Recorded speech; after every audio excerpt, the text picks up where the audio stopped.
Okay guys, welcome back to the channel. आज की class में हम देख रहे हैं लेआउट्स इन सीएसएस। हमने ये कोर्स स्टार्ट किया था एचटीएमएल से।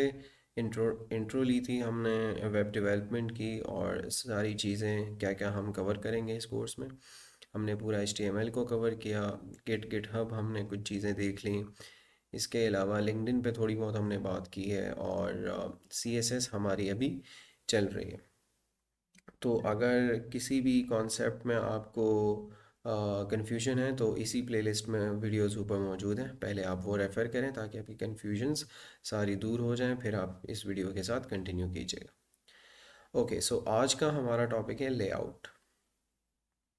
बहुत सारे एलिमेंट्स हमने HTML के यूज़ किए, डिफरेंट स्टाइल्स अप्लाई की हैं, लेकिन थ्रू आउट पूरा लेआउट हम किस तरह से कंट्रोल कर सकते हैं, अपने वेबसाइट का जो स्ट्रक्चर है उसको किस तरह से हम कंट्रोल कर सकते हैं। डिफरेंट तरीक़ों से हम अपने एलिमेंट्स को किस तरह स्क्रीन पे एडजस्ट कर सकते हैं, किस तरह पोजीशन कर सकते हैं, ये सारी चीज़ें हम आज देख रहे होंगे लेआउट में। हम डिफरेंट साइज़ ऑफ स्क्रीन्स, हमारे पास आजकल बहुत ज़्यादा वेरिएशंस हैं स्क्रीन्स की। बहुत ज़्यादा छोटी स्क्रीन्स हैं, हमारे पास बहुत बड़ी बड़ी स्क्रीन्स हैं। तो हम डिफरेंट स्क्रीन्स पे अपनी वेबसाइट को किस तरह सेट कर सकते हैं, जो कि टेक्निकल टर्म्स में कहलाता है रिस्पॉन्सिवनेस, तो वो थोड़ी बहुत देखेंगे। अच्छा, रिस्पॉन्सिवनेस हम बहुत डिटेल में देखेंगे, मीडिया क्वेरीज वगैरह और बूट स्ट्रैप के साथ देखेंगे। इसके अलावा फ्लेक्स बॉक्स हम देखेंगे। तो इस चैप्टर में जो चीज़ें आ रही हैं वो डिस्कस कर लेते हैं और बाकी इंशाल्लाह सारी चीज़ें ग्रेटर डिटेल में हम देख रहे होंगे। Okay, so first of all जो चीज़ें हमने डिस्कस की हुई हैं इसी बुक के अंदर या इसी प्लेलिस्ट के अंदर, तो हम क्या करेंगे उनको थोड़ा बहुत डिस्कस करके स्किप करते हुए जाएंगे, ज़्यादा डिटेल में उनको नहीं देखेंगे। Like this first one, building blocks, जो हमें बताया हुआ है कि C S S treats each element as if it is in its own box, जो कि बिल्कुल स्टार्ट से हम बात करते हुए आ रहे हैं।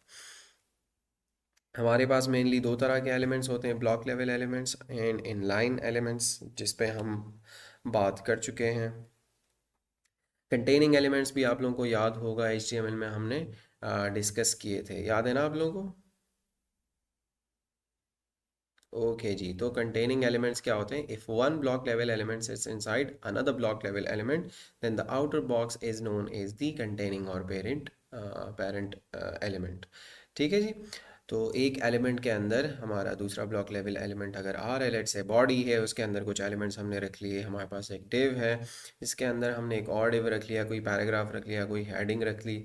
तो वो जो डिव है वो हमारा एक कंटेनर बन गया, कंटेनिंग एलिमेंट बन गया। नाम ही हमें बता रहा है यार कि कंटेनिंग एलिमेंट कंटेनर से निकला है, यानी कि जो दूसरे एलिमेंट्स को कंटेन करता हो। सही है। तो कंटेनिंग एलिमेंट्स, अच्छा, कंटेनिंग एलिमेंट्स कितने भी नेस्टेड हो सकते हैं, जो हमने इस चैप्टर के इस CSS मॉड्यूल के स्टार्ट में हमने देखा था। फर्स्ट चैप्टर था शायद CSS का, जिसमें हमने सेलेक्टर्स देखे थे। तो उसमें मैंने एक सिनेरियो पूरा जनरेट करके बताया था कि जिसमें हम चिल्ड्रन से grand children, great grand children, तो उसमें हम बहुत ज़्यादा नेस्टेड जा रहे थे। तो भले आपके एलिमेंट्स कितने भी नेस्टेड चले जाएं, यानी डिव उसके अंदर फिर डिव, फिर उसके अंदर एक स्पैन, उसके अंदर फिर डिव, तो इस तरह जितने भी नेस्टेड चले जाएं, जो आउटर आपके एलिमेंट्स हैं वो कंटेनिंग एलिमेंट्स कहलाते हैं। अच्छा जी, controlling the position of elements. Different तरह की पोजीशंस हैं हमारे पास। हम पोजीशन कर सकते हैं एलिमेंट्स को। यहाँ से थ्योरेटिकल एक समरी ले लेंगे और आगे जाके अलग अलग इस पे पेज आ रहा है तो पूरा डिटेल के साथ इसका प्रैक्टिकल देख रहे होंगे हम। अच्छा जी, एक नॉर्मल फ्लो है जो अभी तक हम देखते हुए आ रहे हैं, हमने डिस्कस नहीं किया, लेकिन अभी तक जिस तरह हमारे एलिमेंट्स फ्लो कर रहे हैं ये कहलाता है नॉर्मल फ्लो, जो कि स्टैटिक पोजिशनिंग कहलाती है।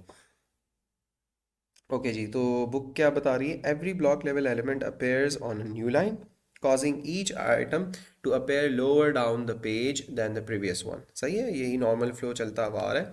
ब्लॉक लेवल पे और इन लाइन पे हमने बात की हुई है, तो जो नॉर्मल उनका फ्लो है जो हम डिस्कस कर चुके हैं वो है यहाँ पे डिस्कस्ड। ठीक है। एक होती है हमारे पास relative positioning. This moves an element from the position it would be in normal flow, shifting it to the top, right, bottom or left of where it would have been placed. सही। तो relative positioning में क्या होता है कि normal flow में element जहाँ पे हो, लाइक हम बॉडी के अंदर एक एलिमेंट दे देते हैं, लेट्स से हमने एक H1 दिया, तो वो कहाँ पे आता है आपके पास, टॉप लेफ्ट पे आता है। तो अगर आप उसको रिलेटिव पोजीशनिंग सेट कर दें, उसकी पोजीशन उसकी रिलेटिव कर दें, तो फिर आप उसकी ओल्ड पोजीशन से रिलेटेड उसको कहीं भी प्लेस कर सकते हैं नॉर्मल फ्लो से निकाल के। ठीक है।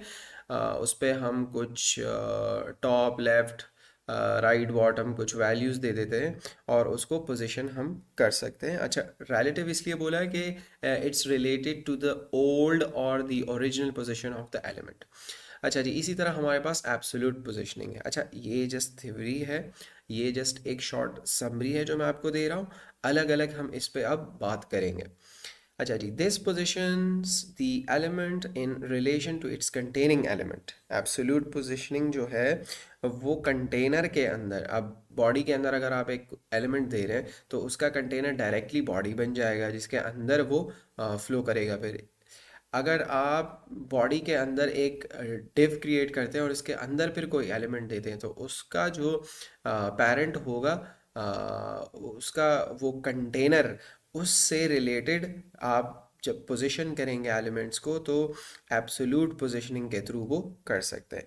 It is taken out of the normal flow, meaning that it does not affect the position of any surrounding element. ये खुद ही यानी इट्सेल्फ जस्ट आप इसको नॉर्मल फ्लो से निकाल सकते हैं। मार्जिन वगैरह जब आप अप्लाई करते हैं उससे भी हम पोजीशन कर सकते हैं ना एलिमेंट्स को, बट वो नॉर्मल फ्लो में होता है, वो बाकी एलिमेंट्स को भी डिस्टर्ब कर रहा होता है।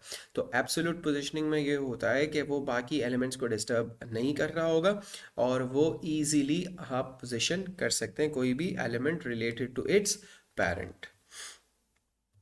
अच्छा जी, यहाँ पे ये बता रहे हैं the heading is position to the top right and the paragraph start at the top of the screen as if the heading were not there. ठीक है, ये यहाँ से देख रहे हैं ना, ये सारी एग्जाम्पल्स अब हम देखेंगे कि नॉर्मली क्या होता है कि भाई पैराग्राफ अगर ऊपर आ रहा है तो सॉरी, अगर H1 हेडिंग कोई भी ऊपर आ रही है तो उसके नीचे से नेक्स्ट आइटम स्टार्ट होता है, लेकिन यहाँ पे पोजिशनिंग हमने चेंज कर ली तो वो नॉर्मल फ्लो से वो यहाँ की जो हेडिंग है वो निकल गई है। तो पैराग्राफ ऐसे बिहेव कर रहा है कि जैसे यहाँ पे कोई और एलिमेंट है ही नहीं।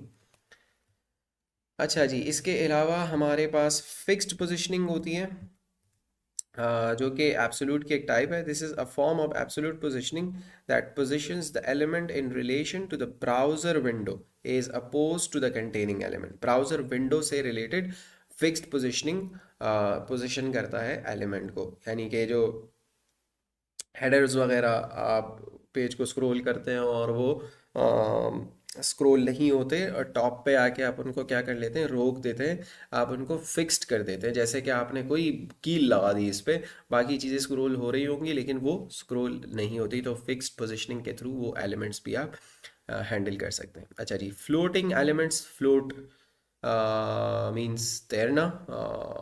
कोई किसी भी बेजान चीज़ को आप पानी में डालते हो, लेट्स से किसी वुड का एक पार्ट है, एक छोटा सा वुड डालते हो आप या कोई प्लास्टिक का ऑब्जेक्ट डालते हो, तो वो क्या स्टार्ट कर देता है, पानी के ऊपर फ्लोट करना शुरू कर देता है। तो इसी तरह नॉर्मल फ्लो से एलिमेंट्स को निकाल के आप फ्रीली फ्लोट कर सकते हैं यूजिंग फ्लोट प्रॉपर्टीज़ या फ्लोट पोजिशनिंग है, जो कि हम आगे देख रहे होंगे। Floating an element allows you to take that element out of the normal flow and position it to the far left और right of a containing box. अच्छा, ये एक्स एक्सिस पे हमारे पास काम करता है, तो आप इसको दो वैल्यूज़ दे सकते हैं, लेफ्ट और राइट से। ठीक है, कोई भी एलिमेंट आप उठा के डायरेक्टली लेफ्ट या राइट पे रख सकते हैं, जो कि हम एग्जाम्पल्स में देख रहे होंगे। अच्छा, एक और बहुत इंपॉर्टेंट चीज़ जेड इंडेक्स है। When you move any element from normal flow boxes can overlap. Z index हमारे किस काम आ सकता है कि अगर हम नॉर्मल फ्लो को डिस्टर्ब करते हैं तो हमारे पास मल्टीपल केसेस ऐसे प्रोड्यूस हो सकते हैं कि एलिमेंट एक दूसरे के ऊपर स्टैक हो रहे होंगे, एक दूसरे के ऊपर आ रहे होंगे, एक दूसरे को कवर कर रहे होंगे, एक दूसरे को ओवरलैप कर रहे होंगे। तो इस सिनेरियो में अगर हम चाहते हैं कि भाई लेट्स से तीन चार एलिमेंट्स एक दूसरे के ऊपर आ रहे हैं और हम किसी स्पेसिफिक एलिमेंट को चाहते हैं कि वो स्क्रीन के करीब आ जाए, ठीक है, वो टॉप पे आ जाए, वो ऊपर आ जाए, तो हम उसका जेड इंडेक्स बढ़ाते हैं। जेड इंडेक्स एक नंबर लेता है आपसे, डिफ़ॉल्ट उसकी वैल्यू ज़ीरो होती है, और जिस एलिमेंट की सबसे ज़्यादा वैल्यू होती है जेड इंडेक्स की, वो सबसे ऊपर आता है, करीब आता है। The Z index property allows you to control which box appears on top, ठीक है। तो लेट्स से दो एलिमेंट्स हैं, ज़ीरो ज़ीरो वैल्यूज़ हैं जेड इंडेक्स की, आप चाहते हो कि एक एलिमेंट मेरे पास ऊपर आ जाए, तो आप उसकी जो जेड इंडेक्स की वैल्यू है वो बढ़ा देंगे। लेट्स से ज़ीरो है तो वन कर देंगे, तो जिसकी वैल्यू वन होगी वो ऊपर आएगा। आपके पास 1000 एलिमेंट्स हैं, आप चाहते हो कि एलिमेंट नंबर 500 जो है वो टॉप पे आ जाए, सही है, वैसे तो वो बीच में है, आप चाहते हो कि वो टॉप पे आ जाए, स्क्रीन के बहुत करीब आ जाए, तो आप उसकी जेड इंडेक्स वैल्यू हाईएस्ट दे दीजिएगा compare to the rest of the elements. Okay जी, सो इन चीज़ों को हम एक एक करके अब प्रैक्टिकली देखते हैं। तो प्रैक्टिकल स्टार्ट करने से पहले एज ऑलवेज हम आके एक रिपॉजिटरी क्रिएट कर लेते हैं, और रिपॉजिटरी को नाम दे देते हैं लेआउट, सही है, dash C S S. Description को छोड़ देते हैं और मेक श्योर कि हम प्राइवेट रिपॉजिटरी क्रिएट कर लें। अच्छा जी, यूआरएल को कॉपी कर लेते हैं और सर्च कर लेते हैं हम cmd या पूरा कमांड प्रॉम्प्ट, और इसको रन कर लेते हैं। तो वो हमारे करंट यूज़र के अंदर cmd जो है वो खुल जाएगा। तो हम cd करके डेस्कटॉप लिख लेंगे, और डेस्कटॉप पे आके मैं अपना जो फोल्डर है वो रखना चाहता हूँ, आप जहाँ रखना चाहते हैं अपनी रिपॉजिटरी वो रख लीजिएगा, वो भी आपको पिछली वीडियोज़ में मैंने सिखाया हुआ है। ओके, और यहाँ से मैं कर लूँगा गिट क्लोन रिपॉजिटरी का लिंक। तो हमारी रिपॉजिटरी जो है वो डेस्कटॉप पे क्लोन हो चुकी है। मैं cd करके अपनी रिपॉजिटरी में चला जाऊंगा जिसका नाम है layout dash C S S, और टैब प्रेस कर लूँगा। cd सॉरी, टैब नहीं, एंटर प्रेस कर लूँगा, तो लेआउट सी एस एस के अंदर अब मैं आ चुका हूँ, और इसको मैं वी एस कोड के अंदर खोल लेता हूँ। तो हमारी रिपॉजिटरी, हमारा जो फोल्डर है वो वी एस कोड के अंदर खुल चुका है।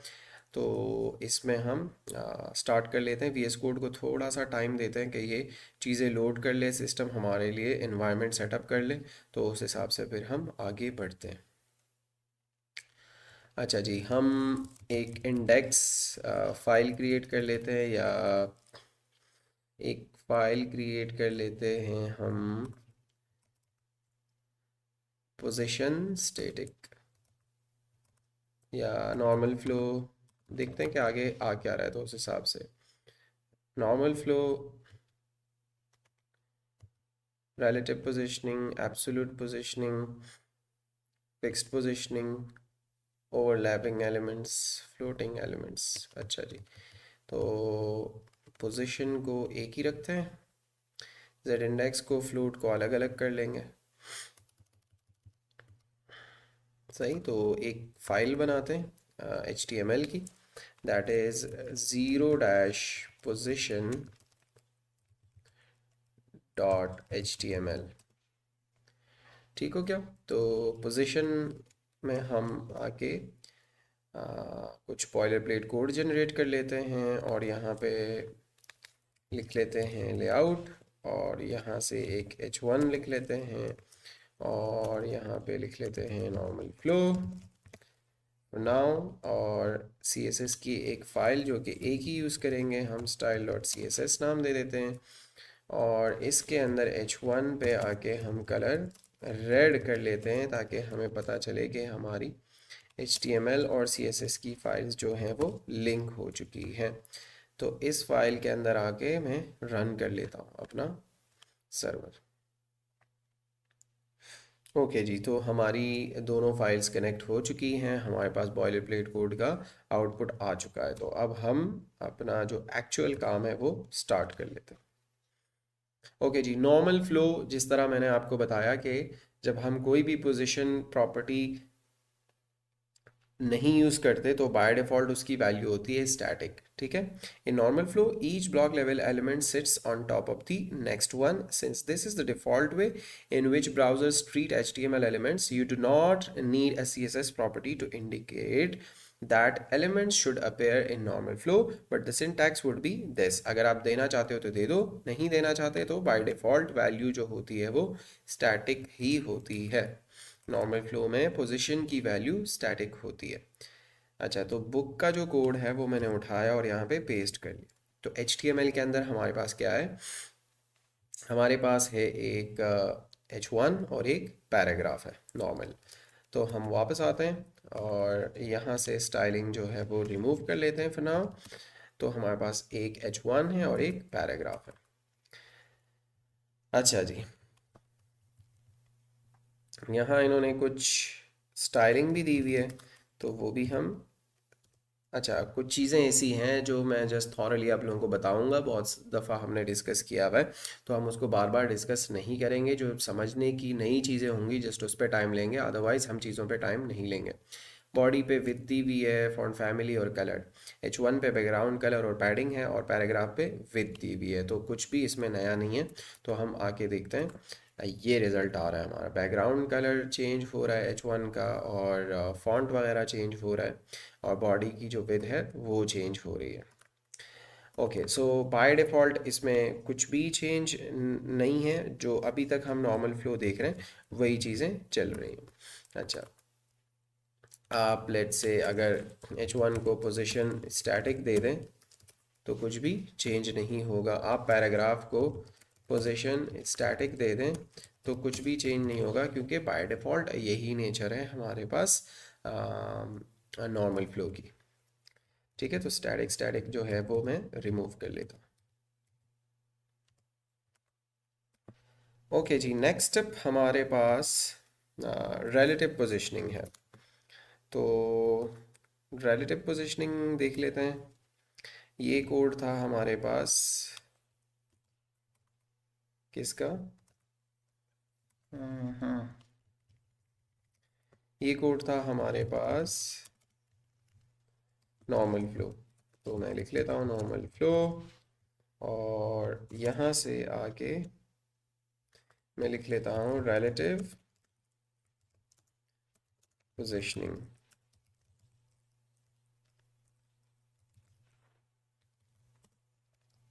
ओके जी, सो HTML हमारे पास तकरीबन वही है और CSS में कुछ रिलेटिव पोजीशनिंग हम यूज़ कर रहे हैं। अच्छा, पहले थोड़ी बहुत बात की है हमने लेकिन इसको थोड़ा एक्सप्लेन कर लेते हैं। Relative positioning moves an element in relation to where it would have been in normal flow. जैसे मैंने आपको इंट्रोडक्शन में भी बताया कि नॉर्मली आपके पास जहाँ एलिमेंट आ रहा है, अगर आप उसको रिलेटिव पोजीशनिंग देते हैं तो आप उसको मूव कर सकते हैं फिर कहीं भी compared to the original position or its old position. For example, you can move it 10 pixels lower than it would have been in normal flow or 20% to the right।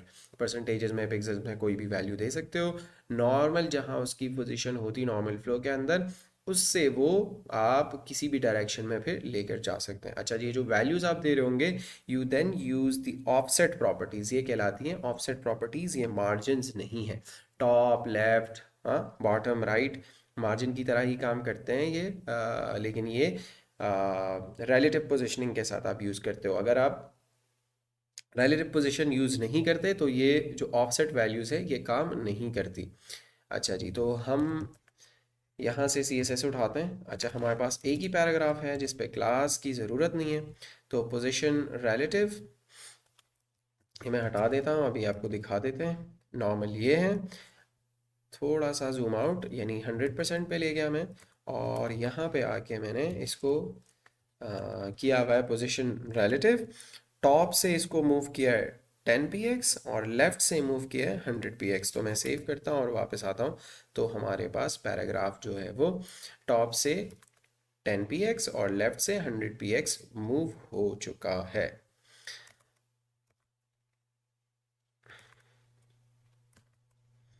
अच्छा जी, मार्जिन और जो offset values है इनका difference ये है कि भाई जो ऑफसेट वैल्यूज़ हैं वो compared to the old position of the item और द एलिमेंट इटसेल्फ इसको पोजीशन करती हैं, लेफ़्ट राइट टॉप बॉटम जो भी है। और जो मार्जिन्स हैं वो अदर एलिमेंट्स को डिस्टर्ब करते हुए उनके बॉक्सेस उनके बॉर्डर्स के हिसाब से एलिमेंट्स को बैक एंड फोर्थ या लेफ़्ट राइट जो है वो मूव करती हैं। अच्छा जी, जो मैंने आपसे कहा कि ऑफसेट जो वैल्यूज़ हैं टॉप और लेफ़्ट राइट बॉटम जो भी हैं वो अगर पोजीशन रिलेटिव नहीं है तो फिर वो काम नहीं करती ऑफसेट की जो प्रॉपर्टीज़ हैं हमारे पास, ठीक है। तो टॉप और लेफ़्ट जो है वो हमने दोनों प्रॉपर्टीज़ लगाई हुई हैं और उनको वैल्यूज़ भी दी हैं, बट पोजीशन चूंकि अब रिलेटिव नहीं है, स्टैटिक है, तो हम देख रहे हैं कि कोई भी चेंजेस हमारे पास नहीं आ रही। और इसको मैं अनकमेंट करता हूँ तो चेंजेस हमारे पास आ रही है। अच्छा जी, so this was position relative और रिलेटिव पोजीशनिंग। इसके बाद हमारे पास है एब्सोल्यूट पोजीशनिंग। तो ये वाला कोड हम कमेंट आउट कर लेते हैं और यहाँ पे आके टॉपिक लिख लेते हैं, that is absolute positioning. Absolute positioning.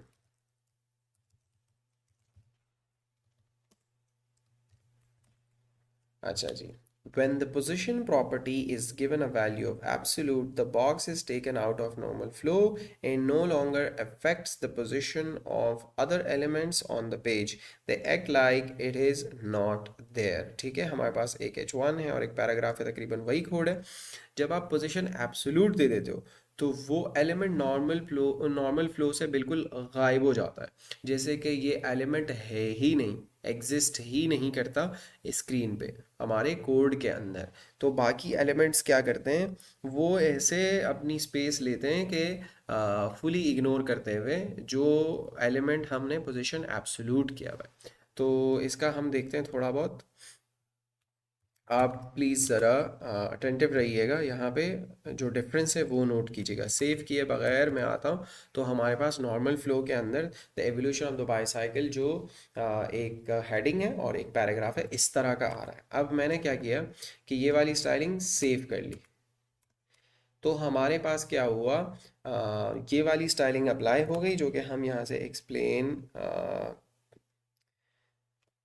अच्छा एक्सप्लेन करता हूँ मैं, आप समझने की कोशिश कीजिएगा। अच्छा जी, H1 पे एक तो पोजीशन एब्सोल्यूट लगा दिया है, यानी नॉर्मल फ्लो से इसको बिल्कुल अलग थलग कर लिया। और फिर ऑफसेट दो वैल्यूज़ लगा दी उस पर और विथ दे दी। विथ मैं हटा देता हूँ, ठीक है, पोजीशन एब्सोल्यूट में हटा देता हूँ तो टॉप ये नॉर्मल पे आ गए हम।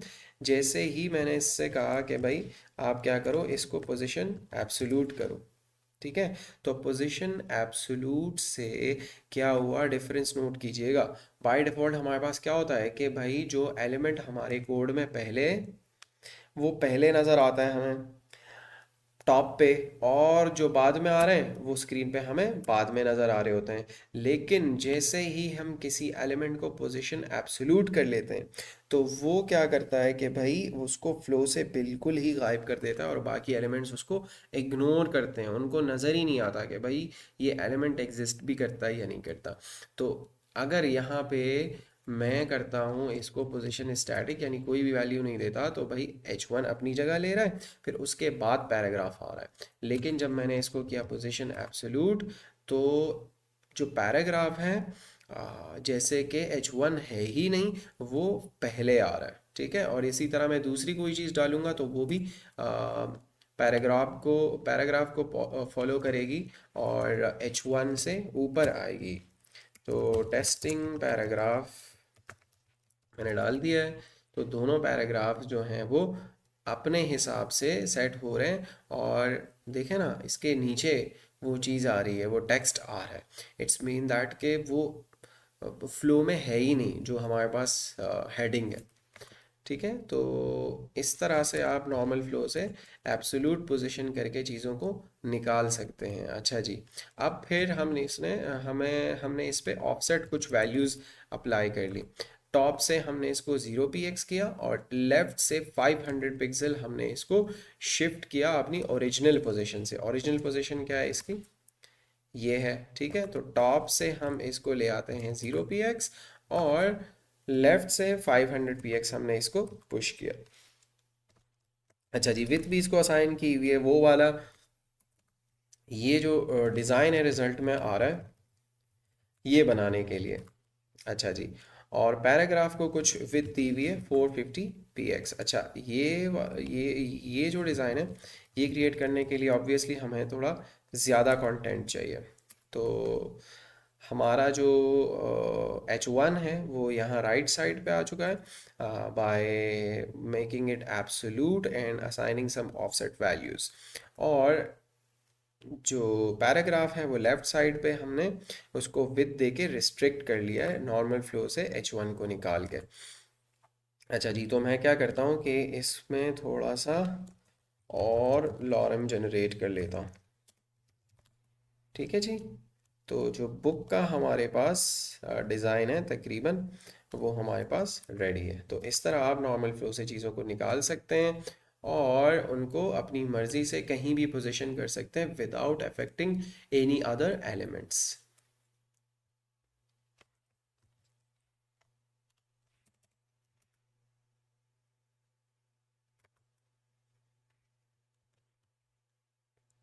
अच्छा जी, तो अब हमारे पास है फिक्स्ड पोजीशनिंग। तो इसको थोड़ा स्क्रॉल करते हैं और यहाँ पे लिख लेते हैं कमेंट में अपना टॉपिक फिक्स्ड पोजीशनिंग। ठीक हो गया। और देखते हैं कि फिक्स्ड पोजीशनिंग मैंने आपको समरी में बताया था कि ये एक टाइप है किसकी, absolute positioning की। Fixed positioning is a type of absolute positioning that requires the position property to have a value of fixed। तो उसमें absolute हम देते थे, इसमें fixed जो value है वो position को assign करते हैं। अच्छा, इसका difference क्या है? It positions the element in relation to the browser window, therefore when a user scrolls down the page it stays in the exact same place। It's a good idea to try this example in your browser to see the effect। ठीक है, तो ये क्या करता है कि भाई position कर लेता है एलिमेंट को in respect to the browser window. ऐसा ही है, it positions the element in relation to the browser window. सही है, तो अगर आप जितना स्क्रॉल कर रहे हैं या जो एलिमेंट्स आपके पास हैं, कंटेनर्स आपके पास हैं, उनको आप स्क्रॉल डाउन करते हैं तो ये एक तरह से फिक्स हो जाता है कि जैसे मैंने आपको बताया ना कि आपने इस पे कोई कील लगा दी है, अब वो इस पोजीशन को चेंज नहीं करेगा। बाकी सारी चीज़ें स्क्रॉल हो रही होंगी, जैसे हम बहुत सारी वेबसाइट्स पे देख रहे होते हैं कि उनके जो हेडर्स वगैरह हैं वो एक जगह पे फिक्स हो जाते हैं और बाकी चीज़ें मूव अप एंड डाउन कर रही होती है, स्क्रॉल हम कर रहे होते हैं चीज़ों को, लेकिन जो हमारे पास हेडर या टॉप बार है वो मूव नहीं कर रहा होता। तो वही एग्जाम्पल कोड जो है हमारा वो लेते हैं और यहाँ से CSS को चेंज करते हैं। तो पैराग्राफ को हमने मार्जिन टॉप दिया है 100 px और H1 पे हमने पोजीशन फिक्स्ड लगा दी, टॉप से उसको 0 px, लेफ्ट से थोड़ी पोजीशन उसकी चेंज कर ली है, पुश कर लिया उसको 50 px। इसके अलावा पैडिंग दी है, मार्जिन है, विद है और बैकग्राउंड कलर है, जो कि डिस्कस करने की ज़रूरत नहीं है, सब कुछ आपको क्लियर है। अच्छा जी, तो पहले इसका आउटपुट देखते हैं। तो इस तरह का हमारे पास कुछ आउटपुट बन रहा है। अगर मैं ये 100 px यहाँ से हटा दूँ तो इस तरह की चीज़ें आ रही हैं। अच्छा, ये पीछे क्यों आ रहा है? बिकॉज ये आपने कर लिया है इसको fixed position, that is a type of absolute positioning. और एब्सोल्यूट पोजीशनिंग में क्या होता है कि अभी हमने डिस्कस कर लिया नॉर्मल फ्लो से एलिमेंट निकल जाते हैं, तो अब एग्जिस्ट ही नहीं करता ये नॉर्मल फ्लो के अंदर H1, तो दैट्स वाई वो उसके पीछे आ रहा है। अच्छा जी, तो हम इसको इसलिए मार्जिन टॉप दे रहे हैं ताकि ये थोड़ा नीचे आ जाए। अच्छा जी, नोट कीजिएगा मैं स्क्रॉल कर रहा हूँ तो टेक्स्ट जो है वो सारा स्क्रॉल हो रहा है, लेकिन जो H1 है, जो हेडिंग है हमारी, वो फिक्स हो चुकी है एक जगह पे। हमने इसको लेफ्ट से 50 px किया हुआ है, इसको बंद करके आप प्रॉपरली ऐसा भी कर सकते हैं जो नॉर्मल वेबसाइट्स पे आप देख रहे होते हैं। अच्छा जी, एक डिफरेंस एब्सोल्यूट और फिक्स्ड का मैं आपको बता देता हूँ। एब्सोल्यूट अगर मैं इसको करता हूँ तो आपको क्या लगता है क्या होगा? बिल्कुल सही। अगर मैं स्क्रॉल करूँगा तो ये जो H1 है ये भी साथ में स्क्रॉल हो रहा है। सही है।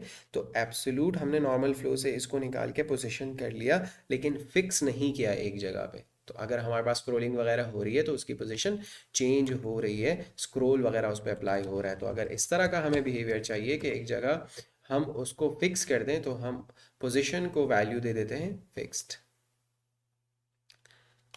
ठीक हो गया। तो ये है हमारे पास फिक्स्ड पोजीशनिंग।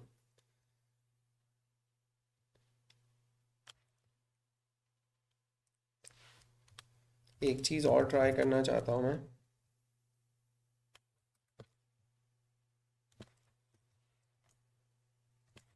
ओके, इसको कर लेते हैं कमेंट आउट, फिक्स्ड पोजीशनिंग को। और नेक्स्ट अप जो हमारा टॉपिक है दैट इज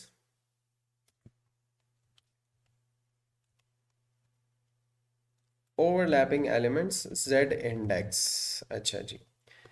तो ठीक है, हम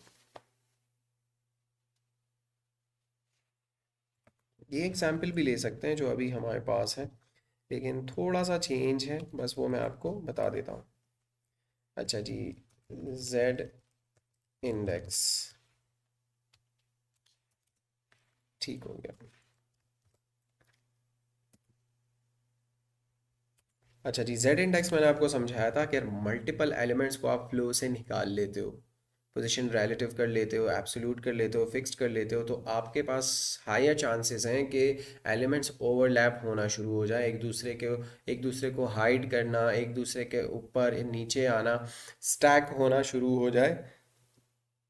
तो अगर फिर आप उनको हैंडल करना चाहते हैं तो वो जेड इंडेक्स के थ्रू कर सकते हैं। अच्छा जी, when you use relative, fixed और absolute positioning, boxes can overlap.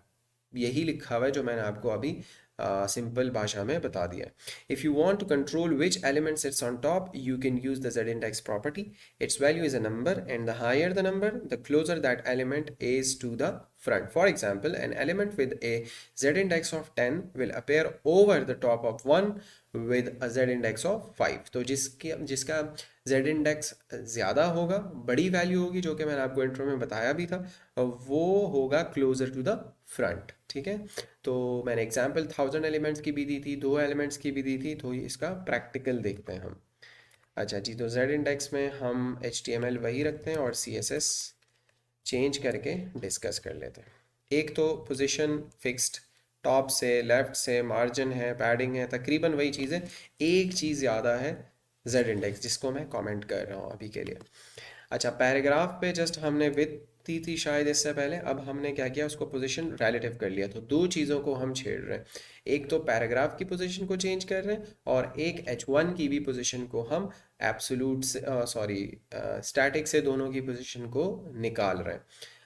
Okay, so position इसको हमने रिलेटिव कर लिया, टॉप से 70 px और लेफ्ट से 70 px हमने अप्लाई कर ली ऑफसेट वैल्यूज़ किस पे, पैराग्राफ पे। तो इसका पहले आउटपुट देखते हैं।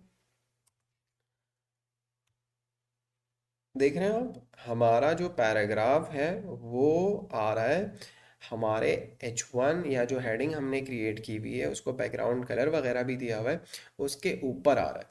ठीक है।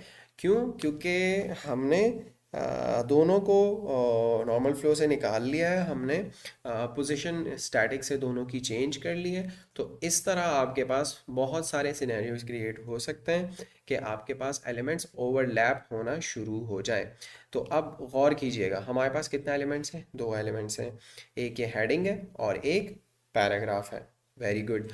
मैंने आपसे कहा था कि दोनों की डिफ़ॉल्ट जो वैल्यू होती है जेड इंडेक्स की, कितने भी एलिमेंट्स हों, डिफ़ॉल्ट वैल्यू जो होती है वो होती है ज़ीरो।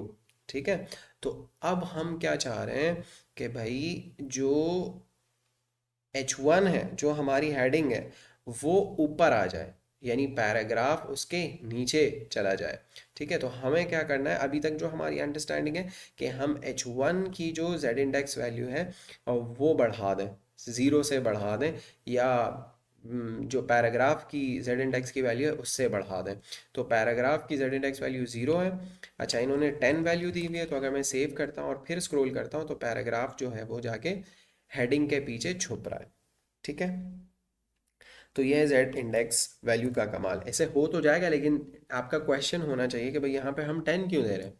तो 10 देने की वजह ये है कि भाई बड़ी से बड़ी वैल्यू दे दो तो आराम से वो काम आपका हो जाएगा। लेकिन अगर आप सेंसिबल तरीके से काम कर रहे हैं, आप इसको समझना चाह रहे हैं, तो भाई देखें, पैराग्राफ की जेड इंडेक्स वैल्यू ज़ीरो है, तो अगर इसकी भी ज़ीरो है, मैं इसको भी ज़ीरो असाइन कर लेता हूँ, सेव करता हूँ और स्क्रॉल करता हूँ, तो ज़ीरो ज़ीरो दोनों की वैल्यू है, जिससे कोई फ़र्क नहीं पड़ता। जैसे ही मैंने इसकी जेड इंडेक्स वैल्यू वन कर ली, तो पैराग्राफ पीछे छुप गया और जो हेडिंग है वो आ गई है हमारे पास फ्रंट पे। अच्छा जी, अगर इसको मैं पैराग्राफ को मैं जेड इंडेक्स वैल्यू दे सकता हूँ ना जी, इसको मैंने जेड इंडेक्स वैल्यू टू दे दी, तो अब आपको क्या लगता है क्या होगा? Yes, you are right, Z index two value paragraph की ज़्यादा है, तो पैराग्राफ जो है वो ऊपर आ जाएगा हमारे पास।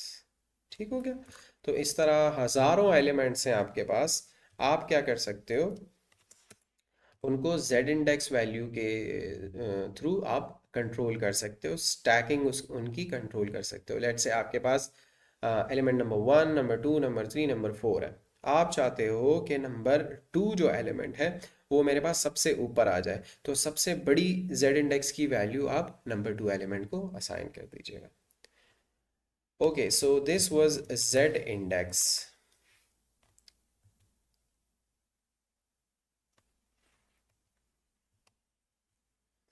आगे हमारे पास आ रहा है फ्लोटिंग एलिमेंट्स। तो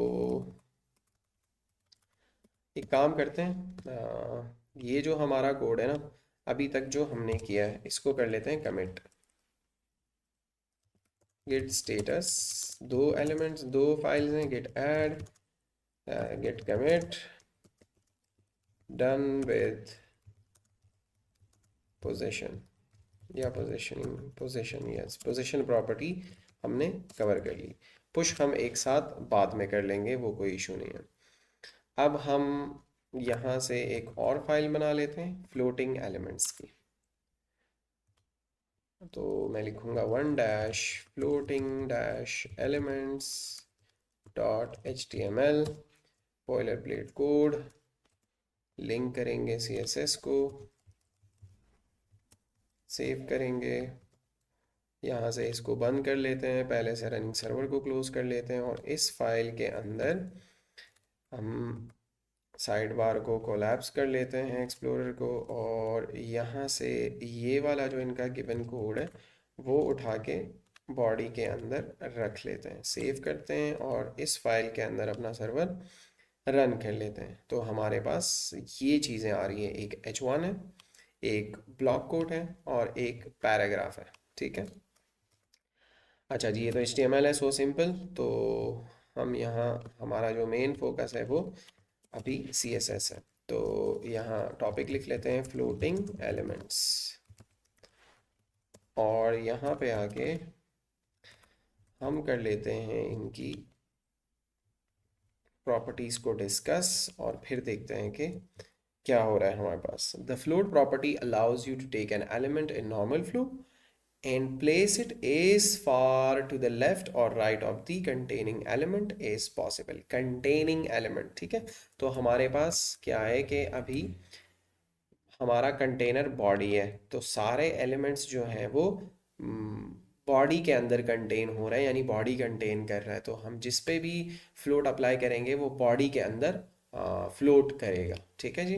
तो मैंने आपसे कहा था कि एक्स एक्सिस पे काम करते हैं, तो लेफ़्ट राइट आप इसको वैल्यूज़ असाइन कर सकते हो। तो हम लेते हैं ब्लॉक कोड को, उसको फ्लोट राइट करते हैं। अच्छा, फ्लोट राइट मैं छोड़ देता हूँ, कुछ स्टाइलिंग इस पे अप्लाई हो चुकी है, और वो स्टाइलिंग क्या है कि हमने इसको विड्थ दी है, font size, font style, font family, margin दिया है कुछ, जो कि मैंने आपको क्लॉकवाइज मार्जिन समझाया था। अगर आप भूल गए हो तो पिछली वीडियोस आप रेफर कर सकते हैं।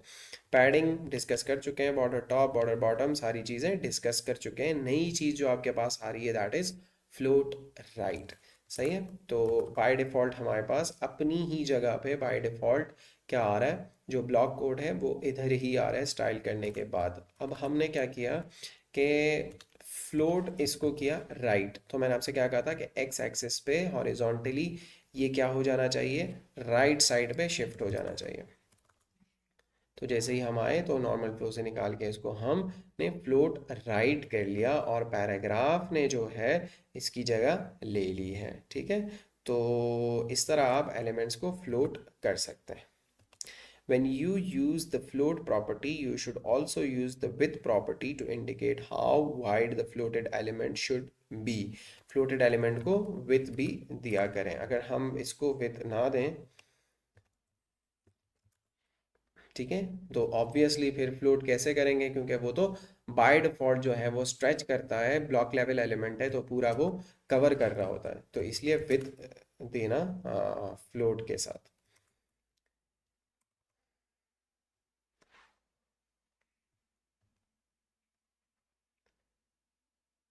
अच्छा जी, अब फ्लोट को ज़रा हम एक एग्जाम्पल से इसका यूज़ केस देखते हैं कि अगर आपको multiple paragraph, sorry multiple columns में काम करना है। अभी तक तो हम क्या कर रहे हैं, एक ही तरह से चीज़ें जनरेट कर रहे हैं, तो जैसे न्यूज़पेपर वगैरह में आपके पास मल्टीपल कॉलम्स में चीज़ें आ रही होती हैं, तो वो हम किस तरह से कर सकते हैं ये देखते हैं। तो इनकी HTML को मैंने कॉपी किया। यहाँ पे क्या आ रहा है, using float to place element side by side, हाँ तो फ्लोट से ही रिलेटेड है। अच्छा जी, एक H1 है और एक पैराग्राफ है, ठीक हो गया। और कुछ स्टाइलिंग है जो मैं कॉपी कर लेता हूँ, यहाँ से आके इसको कमेंट कर लेता हूँ, कमेंट, और यहाँ पे लिख लेते हैं स्मॉल में place elements side by side, ठीक हो गया। साइड बाय साइड एलिमेंट्स को रखना चाहते हैं अगर आप।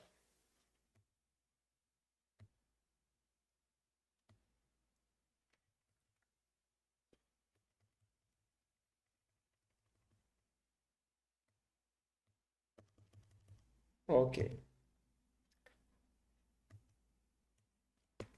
तो इनकी CSS को मैंने कॉपी किया हुआ था, उसको मैंने पेस्ट कर लिया।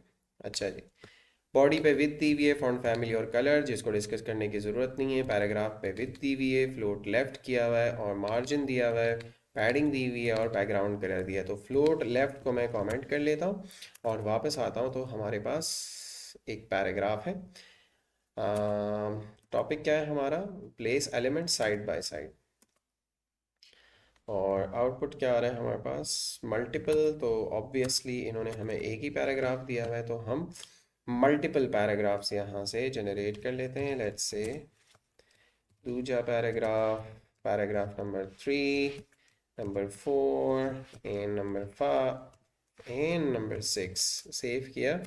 वापस आए तो हमारे पास, क्योंकि फ्लोट मैंने बंद किया हुआ है, तो डिफ़ॉल्ट हमारे पास एब्सोल्यूट पोजीशनिंग से विदाउट अप्लाइंग एनी फ्लोट हमारे पास ये स्टाइलिंग आ रही है। हमने जस्ट क्या किया हुआ है, बॉडी पे थोड़ी बहुत स्टाइलिंग दी हुई है और पैराग्राफ पे हमने विथ मार्जिन पैडिंग और बैकग्राउंड कलर अप्लाई कर लिया, तो जस्ट ये स्टाइलिंग हमारे पास चेंज हो रही है। अब अगर मैं इसको अनकमेंट कर लूँ, फ्लोट लेफ्ट कर लूँ हर एक पैराग्राफ को, तो साइड बाय साइड हमारे पास चीज़ें आ सकती हैं। हमने क्या किया कि हर एक पैराग्राफ को फ्लोट लेफ्ट किया, तो उनको जो जो जगह मिल रही है उस हिसाब से वो एडजस्ट हो रहे हैं, ठीक है।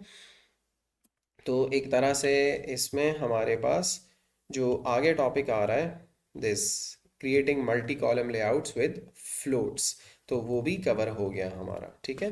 विथ आप इसको दे सकते हो, फ्लोट कर सकते हो और मार्जिन दे सकते हो, जो कि उसी एग्जाम्पल में हमने देख लिया। अच्छा, अगर इसको मैं छोटा करूं, तो चूंकि हमने इसको विथ दी हुई है तो ये आएगा नहीं नीचे, ठीक है। Clearing floats.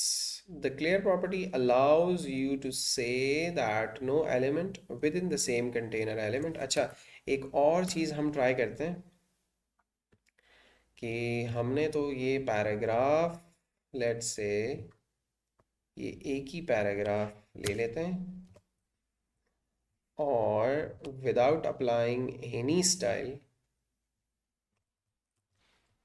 या ये जो पैराग्राफ की स्टाइलिंग है ये रहने देते हैं, बॉडी से हटा देते हैं। एक पैराग्राफ है हमारे पास जिस पे थोड़ी बहुत स्टाइलिंग अप्लाई की है, बैकग्राउंड कलर, फॉन्ट वगैरह। हमने इसको फ्लोट लेफ्ट किया हुआ है तो हम इसको फ्लोट राइट कर सकते हैं ऑब्वियसली। देख लिया आपने ना, ये तो देखा हुआ है। लेकिन अब मैं क्या करता हूँ कि भाई मैं करता हूँ H1 के नीचे एक कंटेनर क्रिएट कर लेता हूँ, जस्ट आपको बताने के लिए कि फ्लोट किसी भी एलिमेंट को आप करते हो तो वो अपने कंटेनर के अंदर फ्लोट करता है। और इसको आईडी में दे देता हूँ कंटेनर लेट से, ठीक है। और ये जो पैराग्राफ है इसको उठा के कंटेनर के अंदर डाल देता हूँ, सही है। और यहाँ से आके मैं हैश कंटेनर को सेलेक्ट करके इसको विथ दे देता हूँ लेट्स से बॉडी के 70%, ठीक है। एक सेकेंड, फ्लोट राइट, तो 70%। और इसको मैं दे देता हूँ बॉर्डर जो कि 1 px सॉलिड रेड है, ठीक हो गया। तो अब ये एलिमेंट कंटेन हो रहा है इस कंटेनर के अंदर। तो अगर इसको मैं करूँगा फ्लोट राइट तो ये यहाँ तक आना चाहिए, ना कि बिल्कुल यहाँ कॉर्नर तक, बिकॉज अब ये अपने कंटेनर को फॉलो करेगा, अपने डायरेक्ट पैरेंट को फॉलो करेगा, ना कि बॉडी को फॉलो करेगा। तो अगर इसको मैं कर लूँ फ्लोट राइट तो ये जस्ट यहाँ तक आ रहा है। बाकी स्टाइलिंग वगैरह आपको पता है कि क्यों ख़राब हो रही है। पैडिंग अगर इसमें मैं 15 px कर लूँ, ठीक हो गया, सही है जी। तो बाकी चीज़ें आप सेट कर सकते हैं, ये जस्ट फॉर दी डेमोन्स्ट्रेशन था कि आप चीज़ों को अंडरस्टैंड कर लें, जो फ्लोट की प्रॉपर्टी है उसको अंडरस्टैंड कर लें, ठीक है। तो इसको मैं बैक ले आता हूँ ओरिजिनल कंडीशन पे, और यहाँ से आके हम क्लियर फ्लोट्स को डिस्कस कर लेते हैं। अच्छा जी, अगर आप फ्लोट्स को क्लियर करना चाहते हैं तो आपके पास क्लियर की प्रॉपर्टी है जिसमें आप लेफ़्ट की वैल्यू, राइट की वैल्यू या बोथ वैल्यू असाइन कर सकते हैं, और इसके अलावा आई थिंक नन भी असाइन कर सकते हैं। ऑब्वियसली अगर आप लेफ़्ट फ्लोट को क्लियर करना चाहते हैं तो आप क्या करेंगे, लेफ़्ट जो क्लियर की प्रॉपर्टी है उसको वैल्यू लेफ़्ट असाइन करेंगे। जो अगर आप राइट को क्लियर करना चाहते हैं तो ऑब्वियसली क्लियर को राइट वैल्यू असाइन करेंगे। दोनों फ्लोट्स आपने लगाए हुए हैं, क्लियर करना चाहते हैं तो आप उसको बोथ वैल्यू असाइन करें, और ऑब्वियसली कोई भी नहीं क्लियर करना चाहते हैं तो आप नन कर सकते हैं।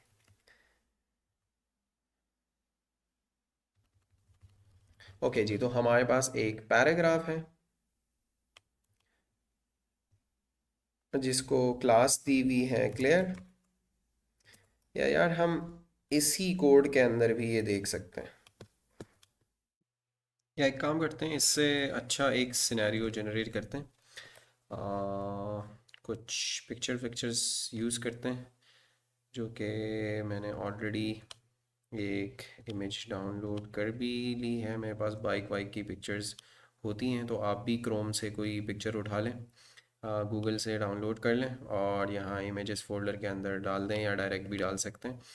थोड़ा सा HTML को चेंज करेंगे कि लेट्स से मैंने कहा कि मेरे पास एक इमेज है और उसको ऑब्वियसली src सोर्स देंगे bike.jpg, और सेव करके वापस आके देखते हैं तो ये हमारे पास बाइक, और ये जो पैराग्राफ है इसको मैं नीचे कर लेता हूँ, सेव करता हूँ, वापस आके देखता हूँ। ओके, अच्छा जी, तो अब क्या हो रहा है कि बाय डिफ़ॉल्ट लेट से कि मेरे पास अच्छा जी एक ही पैराग्राफ है तो डॉट क्लियर करने की ज़रूरत नहीं है क्लास उसको असाइन करने की। तो अच्छा जी, डिफ़ॉल्ट हमारे पास क्या बिहेवियर आ रहा है कि भाई मैंने कहा एक मेरे पास इमेज है और एक पैराग्राफ है, ठीक है। तो नॉर्मल फ्लो के अंदर दोनों इस तरह ऊपर इमेज आ रही ब्लॉक लेवल है और इसके अलावा हमारे पास एक पैराग्राफ आ रहा है। अच्छा जी, अब इधर आके मैंने क्या किया कि इमेज को किया मैंने, लेट्स से यहाँ पे लिख लेते हैं, ये क्या था, place element side by side, ठीक है जी। फ्लोट वगैरह हमने कहाँ पे यूज़ किया है, ठीक है, क्लियरिंग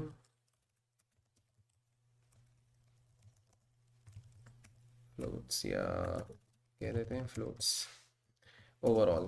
तो अब मैंने क्या किया कि लेट्स से मैंने कहा कि इमेज जो है उसको मैं फ्लोट कर लेता हूँ लेट्स से राइट। ठीक है, तो नॉर्मल फ्लो से हमने इमेज को निकाल लिया। इमेज आ गई हमारी राइट साइड पे, लेकिन समझिएगा उसने अपनी लेफ्ट साइड पे क्या किया, अलाउ कर लिया जितना भी उसका कंटेंट है, जितना भी स्पेस है उसमें अब कोई भी कंटेंट आ सकता है। तो उसने लेफ्ट साइड पे अपना जो भी कंटेंट है वो अलाउ कर लिया। ठीक है, और फ्लोट हो गया खुद राइट पे, जितनी भी वाइट स्पेस है वो उसने छोड़ दी, कोई भी एलिमेंट उसके अंदर आ सकता है। मैं ज़रा इसमें थोड़ा और भी लॉरम डाल देता हूँ, लॉरम लेट से 333।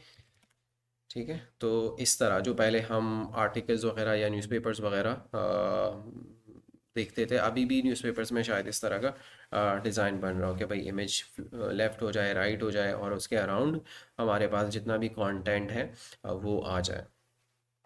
अच्छा जी, तो अब हम देखते हैं क्लियर। ठीक है, तो क्लियर का मकसद क्या है कि भाई हमारे जो भी एलिमेंट्स हैं अगर उस पे हम क्लियर लगाते हैं, तो क्लियर का मतलब कि भाई सारी फ्लोट्स फ्लोट्स जो भी हैं वो क्लियर करो, हटाओ, मुझे नहीं चाहिए। लेट्स से अगर मैं इस पैराग्राफ पे, अब फ्लोट वाला सीन ख़त्म हो गया, इमेज पे मैंने फ्लोट लगा दिया, वो राइट पे चला गया।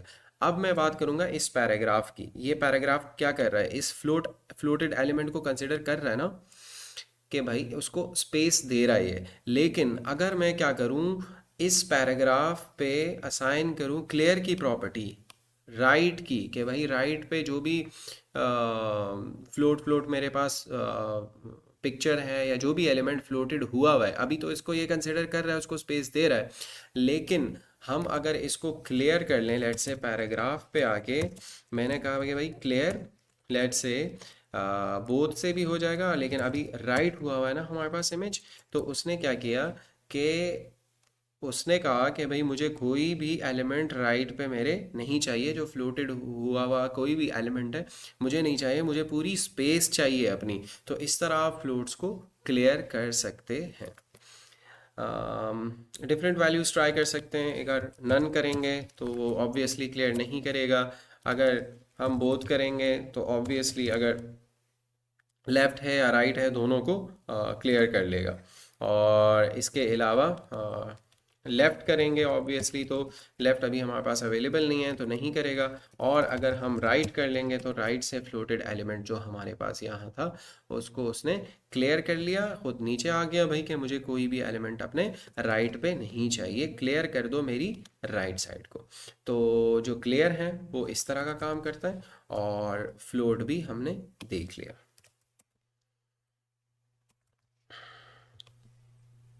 अच्छा जी, फ्लो क्लियर की चारों वैल्यूज़ हमने देख ली। ओल्डर ब्राउज़र्स में कुछ इश्यूज आते थे जो कि हमारे पास नहीं आते हैं। Creating multi column layouts with floats, जो कि हमने चीज़ें देख ली हैं। और इससे 2-3 पेज पहले जो मैंने आपको मल्टीपल कॉलम्स जनरेट करके बताए थे, लेकिन चलें इनकी जो एग्जांपल है वो भी ट्राई कर लेते हैं कि इसमें क्या हो रहा है। इधर आके मैं इसको रिमूव कर लेता हूँ और बॉडी को थोड़ा सा एडजस्ट कर लेते हैं, ये वाली बॉडी रिमूव कर देते हैं। और इधर आके कितनी बॉडीज़ हैं, अच्छा जी, इधर आके पेस्ट कर लेते हैं जो इन्होंने हमें कंटेंट दिया। एक H1 है, एक डिव है जिसके अंदर H3 और पैराग्राफ है, और फिर एक और डिव है जिसके अंदर हमारे पास जस्ट एक H3 है। जो सेव करके आउटपुट देख लेते हैं तो डिफ़ॉल्ट हमारे पास ये चीज़ आ रही है। अच्छा जी, हम देख क्या रहे हैं, हम देख रहे हैं creating multi column layouts with floats. तो इनकी जो CSS है वो देख लेते हैं। क्लासेस असाइन हुई भी हैं तो वो डायरेक्टली हम यहाँ पे पेस्ट कर लेते हैं। कॉलम 1 ऑफ 2, कॉलम 2 ऑफ 2, तो ये है कॉलम 1 ऑफ 2, कॉलम 2 ऑफ 2, और सेव करते हैं, उसके बाद डिस्कस करेंगे। ठीक है।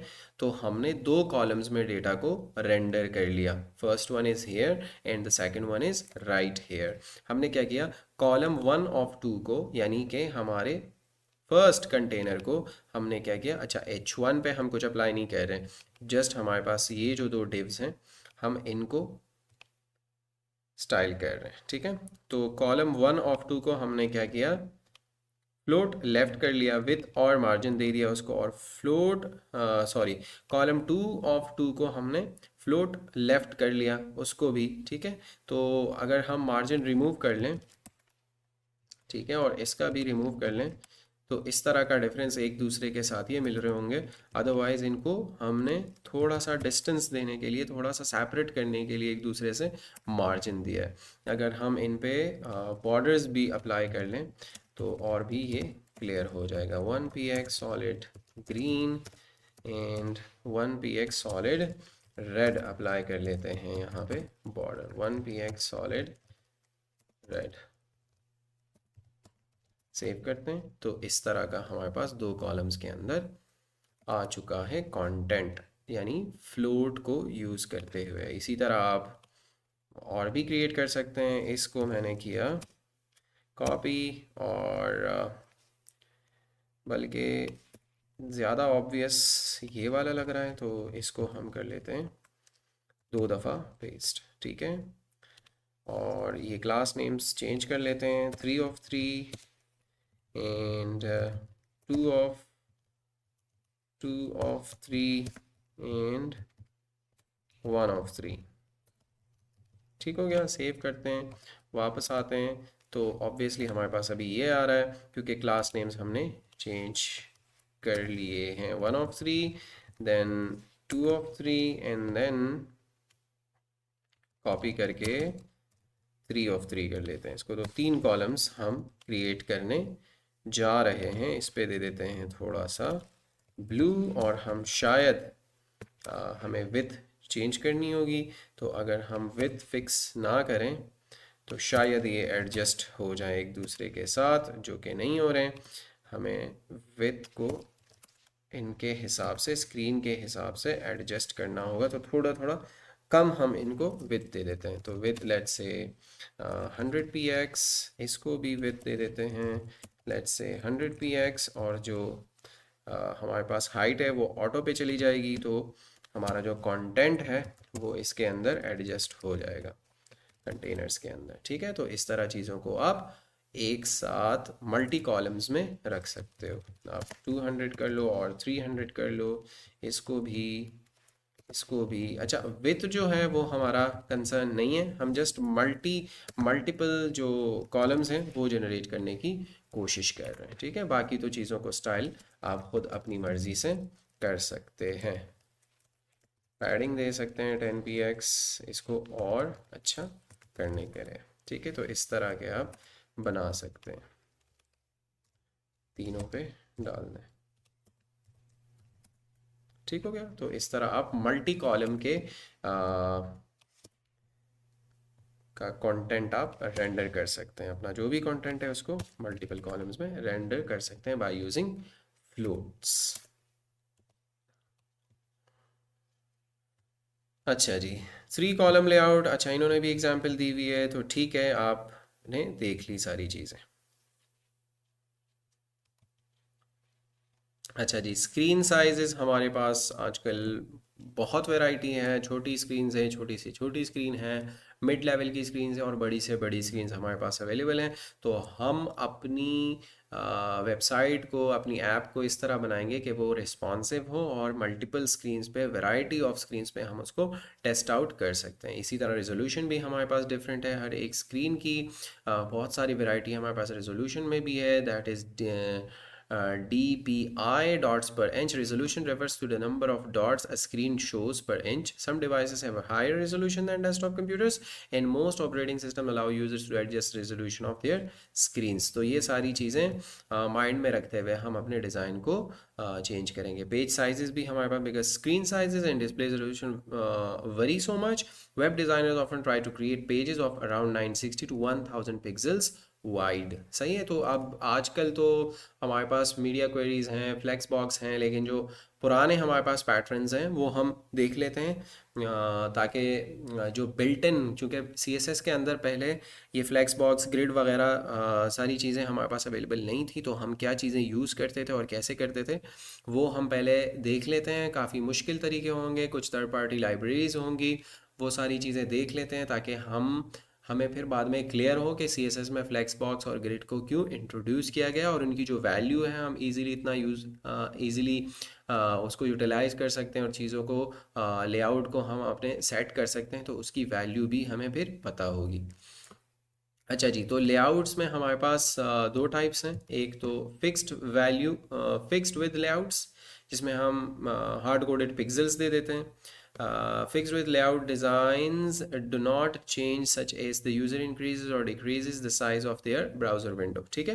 तो इसका एक एडवांटेज ये है कि एक स्क्रीन पे जिसमें मैं काम कर रहा हूँ उसके लिए तो पिक्सल परफेक्ट बेहतरीन डिज़ाइन में रेडी कर लूँगा, बट डिसएडवांटेज ये है कि ऑब्वियसली जब उससे बड़ी स्क्रीन पे या उससे बहुत छोटी स्क्रीन पे मैं टेस्ट आउट करूँगा उसको, तो वो डिज़ाइन जो है वो मेरा ब्रेक हो जाएगा।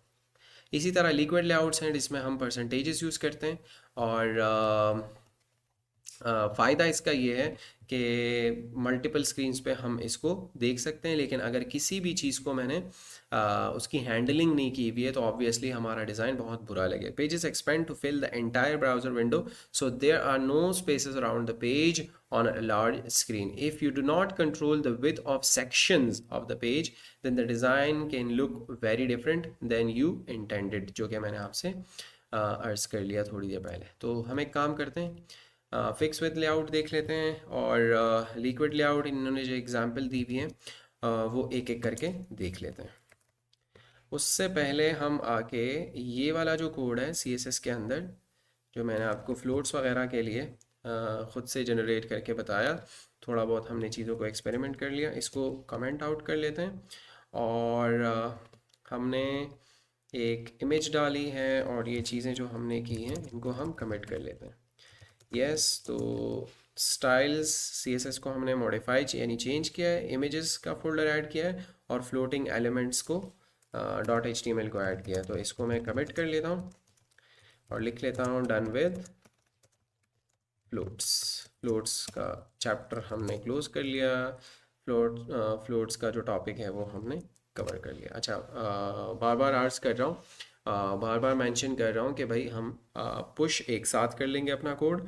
जस्ट यहाँ से कमिट्स यानी निशान हम लगाते जा रहे हैं, हम मार्क करते जा रहे हैं कि भाई हमने इस टाइम और पॉइंट पे ये काम किया, इस पॉइंट पे हमने ये काम किया, ताकि बाद में हम उसको ट्रैक कर सकें, और अगर चेंज करना हो तो भी हमें पता हो कि पहले हमने क्या काम किया था, उसके बाद क्या काम किया था। कमिट्स का आ, ये बेनिफिट है हमारे पास। तो फिक्स विथ लेआउट,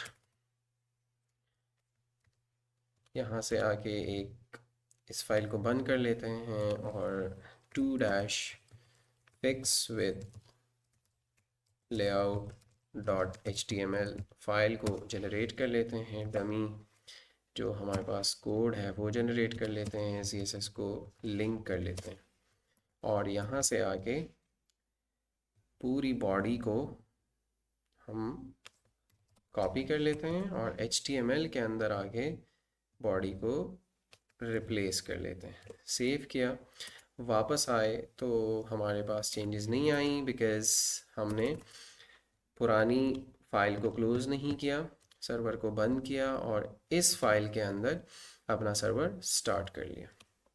तो बाय डिफ़ॉल्ट हमारे पास विदाउट एनी स्टाइलिंग इस तरह का रिज़ल्ट आ रहा है। अच्छा जी, तो हम एक काम करते हैं, इनकी जो सी एस एस है वो भी अप्लाई कर लेते हैं, और यहाँ पे जो चीज़ हमें कंसिडर करनी है वो है फिक्स विथ लेआउट।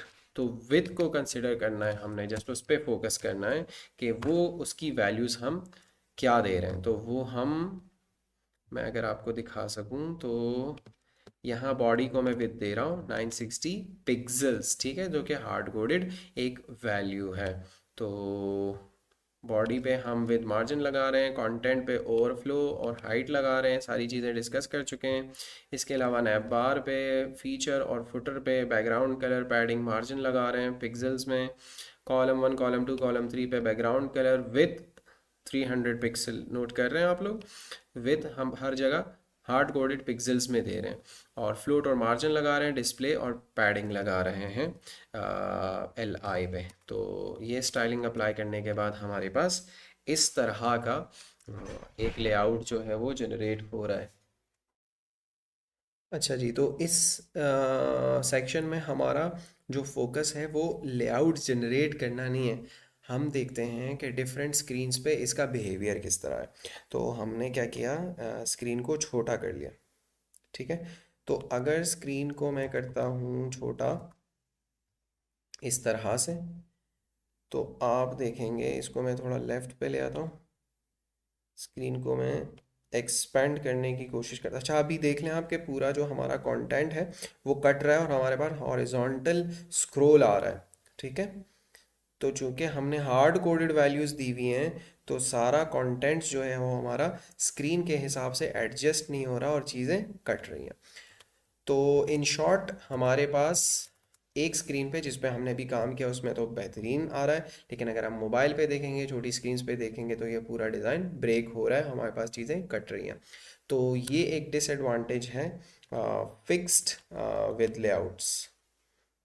इसी तरह हमारे पास लिक्विड लेआउट्स हैं।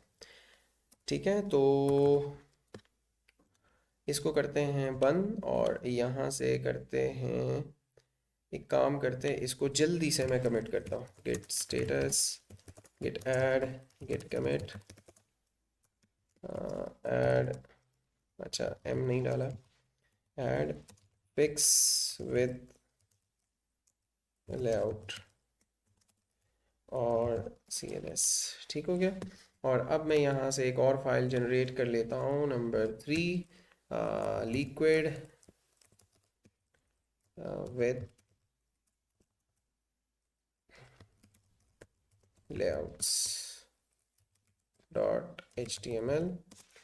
बॉयलर प्लेट कोड जनरेट करते हैं, CSS को लिंक करते हैं, और यहाँ से आके लिक्विड वाला जो HTML का कोड है वो उठाते हैं। कोई डिफरेंस नहीं है, एक डिफरेंस है कि विथ हम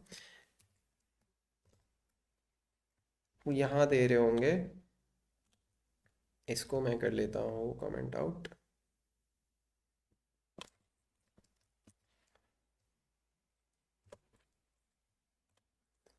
यहाँ पे हम,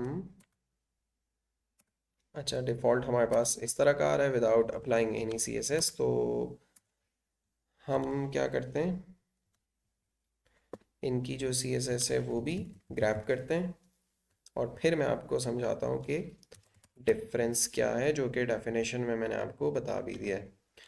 तो यहाँ पे लिख लेता हूँ लिक्विड लेआउट और यहाँ से आके CSS को कर देता हूँ पेस्ट। तो वहाँ पे हमारे पास जो हम विथ दे रहे थे वो दे रहे थे पिक्सल्स में, और यहाँ पे परसेंटेजेस में ये भी, और कॉलम्स को भी परसेंटेजेस में विथ दे रहे हैं, तो वो स्क्रीन के हिसाब से फिर एडजस्ट होंगे।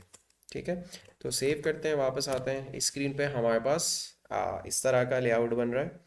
और अगर हम स्क्रीन को छोटा करते हैं तो उस हिसाब से हमारा जो कंटेंट है वो स्क्रीन के परसेंटेज के हिसाब से स्पेस ऑक्युपाई कर रहा है, और जो कंटेंट है हमारा वो एडजस्ट होता जा रहा है। आप जो कॉलम्स हैं उनकी विड्थ देखें बढ़ रही है, बिकॉज इस स्क्रीन का 31% इतना है, और अगर इसको मैं छोटा करता हूँ तो वो छोटा हो रहा है बिकॉज टोटल एरिया के हिसाब से, अपने कंटेनर के हिसाब से, चूँकि उनका मेन कंटेनर छोटा हो रहा है तो उस हिसाब से 31% भी उसका छोटा हो रहा है। तो परसेंटेजेस से इस तरह का लिक्विड लेआउट हमारे पास बन रहा है। अच्छा जी, ये सारी चीज़ें ग्रेट डिटेल में और मॉडर्न टूल्स के साथ हम यूज़ करेंगे, लेकिन जस्ट ये आपको दिखा रहा हूँ क्योंकि ताकि हम जब एडवांस तरीके यूज़ करेंगे वो इजी टू यूज़ भी होंगे, और हमें उनकी कदर होगी, हमें उनकी वैल्यू फिर पता होगी कि हाँ भाई ये तो बेहतरीन तरीके हैं। अगर आप डायरेक्टली उसको यूज़ करते हैं, मैं आप लोगों को ये चीज़ें नहीं बताता, तो आप कहते हैं आपको ये सिनेरियो का पता ही नहीं चलता फिर। तो इसलिए हम इन चीज़ों को डिस्कस कर रहे हैं। अच्छा जी, लेआउट ग्रिड्स। ग्रिड्स के थ्रू भी हम जो डिज़ाइनर्स होते हैं वो तो मेनली यूज़ कर रहे होते हैं ग्रिड्स को। तो हम फ्लेक्स बॉक्स भी देखेंगे और ग्रिड को भी थोड़ा बहुत टच करेंगे सीएसएस के अंदर। लेकिन पहले कौन से ग्रिड सिस्टम्स हमारे पास यूज़ होते थे वो देखते हैं। ग्रिड के अंदर हम क्या करते हैं कि इस ग्रिड के अंदर हम जो टोटल हमारा एरिया है उसको हम डिफरेंट कॉलम्स में ब्रेक कर लेते हैं। जैसे कि ये 12 कॉलम ग्रिड सिस्टम है हमारे पास। तो 12 अलग अलग सेक्शंस में हम अपना जो भी कंटेनर है उसको ब्रेक कर लेते हैं। 1 2 3 4 5 6 7 8 9 10 11 और 12 कॉलम्स हमने बना दिए।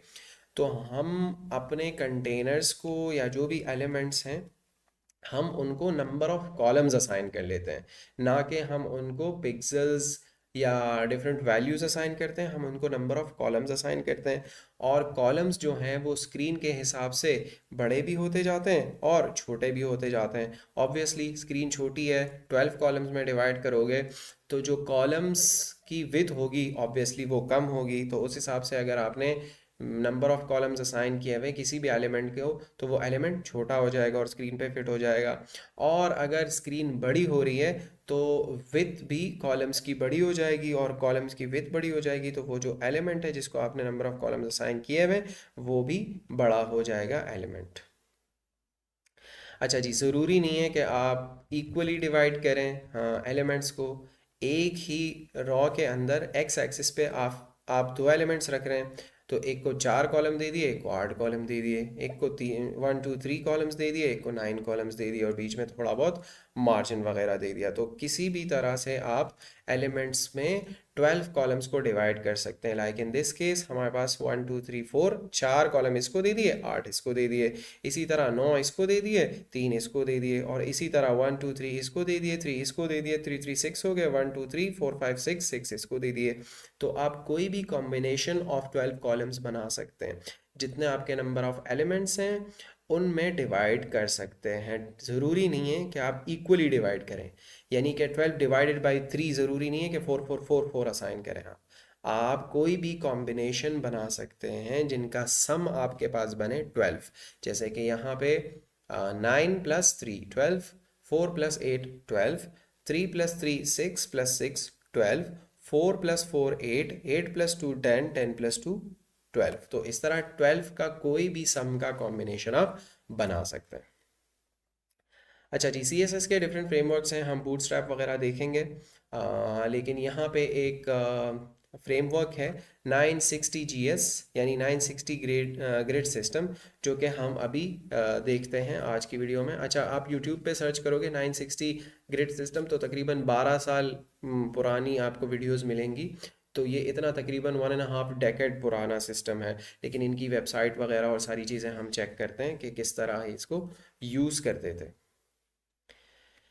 अच्छा जी, 960 ग्रिड सिस्टम जीएस। तो हम आते हैं और यहाँ से कर लेते हैं गेट, पहले इसको कर लेते हैं कमेंट आउट, लिक्विड लेआउट। अच्छा जी, कमेंट आउट कर लिया और यहाँ से आके अपना टॉपिक लिख लेते हैं। अभी नहीं, इसको रिमूव कर लेते हैं, कमिट कर लेते हैं, फिर नया टॉपिक अपना लिखेंगे। तो गिट स्टेटस किया, git status, git add, git commit, और हमने क्या किया, ऐड किया लिक्विड लेआउट।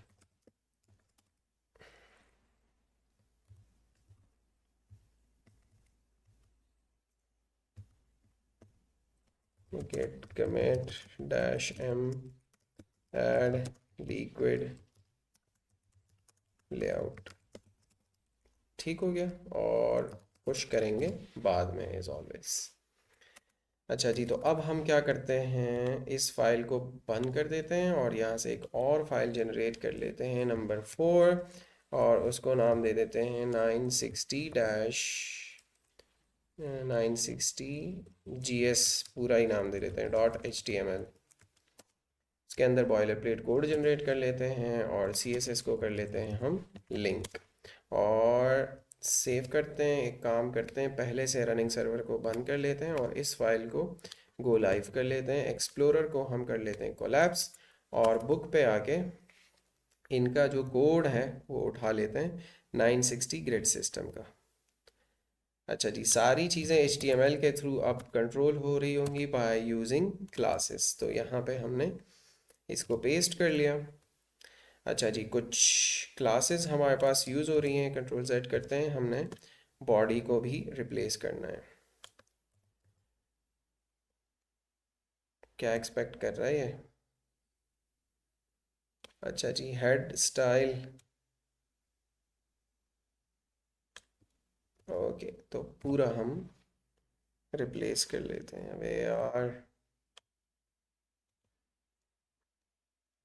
हेड हेड है और बॉडी बॉडी है।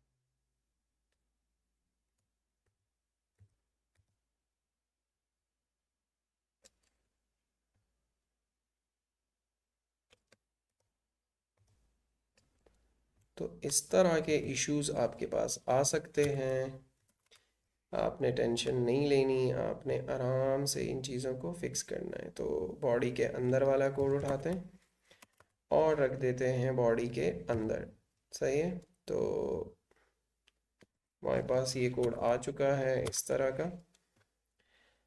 अच्छा जी, ऊपर का जो इनका कोड था वो हेड सेक्शन का, तो देखते हैं उसमें सच कुछ ख़ास है।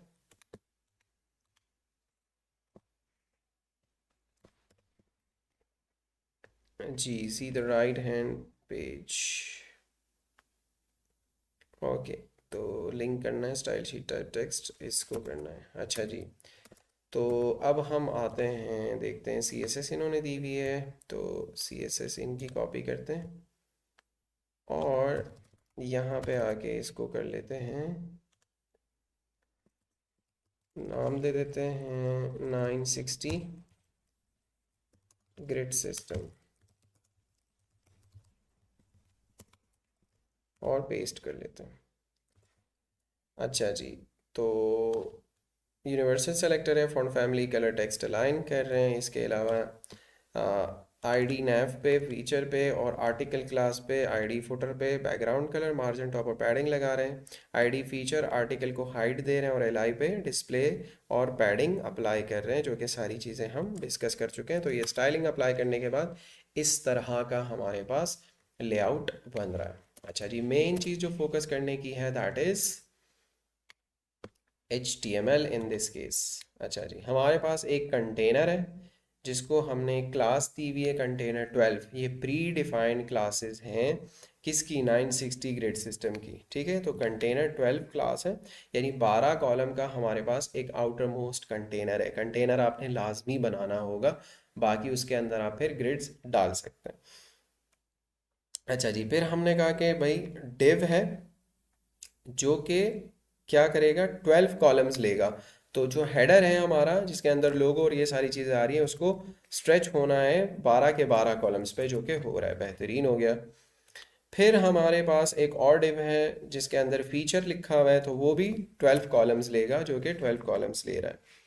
हमारे पास एक और डिव है कॉलम 1, कॉलम 2, कॉलम 3, तीन ग्रिड्स हैं जिनको हमने, अच्छा आर्टिकल तो यूज़र डिफाइंड एक क्लास है, लेकिन जो ग्रिड की क्लास है वो 960 ग्रिड सिस्टम की प्री डिफाइंड क्लास है। जैसे बूटस्ट्रैप में भी हमारे पास प्राइमरी, डेंजर, बटन वगैरह के लिए हम BTN क्लासेस वो सारी यूज़ करते हैं, तो वो प्री डिफाइंड क्लासेस होती हैं उस लाइब्रेरी की या फ्रेमवर्क की। तो 960 ग्रिड सिस्टम की ये क्लासेस हैं।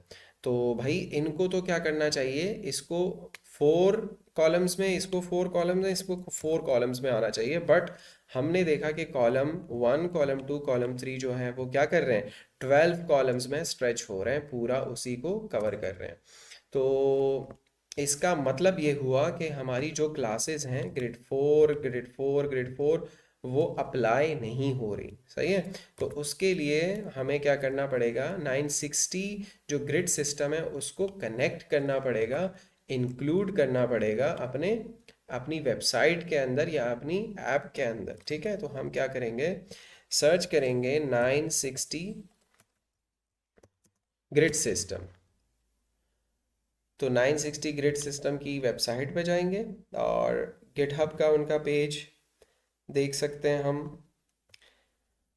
जैसा मैंने आपको गाइड किया था जब मैं आपको गिटहब पढ़ा रहा था, तो रीडमी फाइल का मैंने बताया था कि आप अपनी रिपॉजिटरी को उसके अंदर एक्सप्लेन करते हैं, कोई उसको यूज़ करे या आके विज़िट करे तो उनको समझाते हैं आपके आपकी रिपॉजिटरी है क्या, और क्या काम कर रही है, इसको किस तरह यूज़ करना है, तो सारी चीज़ें आप लिख सकते हैं रीडमी के अंदर, अपनी रिपॉजिटरी को एक्सप्लेन कर सकते हैं। तो क्रिएटेड बाय, ये सारी चीज़ें लिखी हुई हैं। टू इंस्टॉल आपने ये करना है। Thank you for downloading the grid 960 grid system, ये सारी चीज़ें। Also included is a lightweight css file which contains the grid dimensions. To use this file, simply include the 960.css in the head section. head section में 960.css जो file है उसको हमें include करना पड़ेगा। तो मैं एक काम करता हूँ, ये हेड के अंदर ये मल्टीपल फाइल्स लिंक कर रहे हैं, मैंने ये लिंक उठाया, एक स्टाइल शीट है, css की एक फाइल है, वो मुझे भी इंक्लूड करनी पड़ेगी। तो हेड सेक्शन के अंदर आया, मल्टीपल हम स्टाइल शीट्स लिंक कर सकते हैं HTML के अंदर, जो हम देख चुके हैं। सही है, तो मैंने वो वाली जो लिंक है ना वो यहाँ पे पेस्ट कर ली। बट मैं जो पाथ दे रहा हूँ href के अंदर, वो फाइल तो मेरे पास है ही नहीं। तो इसके लिए मुझे क्या करना पड़ेगा, मैं आता हूँ और यहाँ से, जैसे आप कर सकते हो रिपॉजिटरी को क्लोन या डाउनलोड जिप, यहाँ से भी कर सकते हो, डाउनलोड कर सकते हो इसको, या यहाँ से आके भी डाउनलोड कर सकते हो।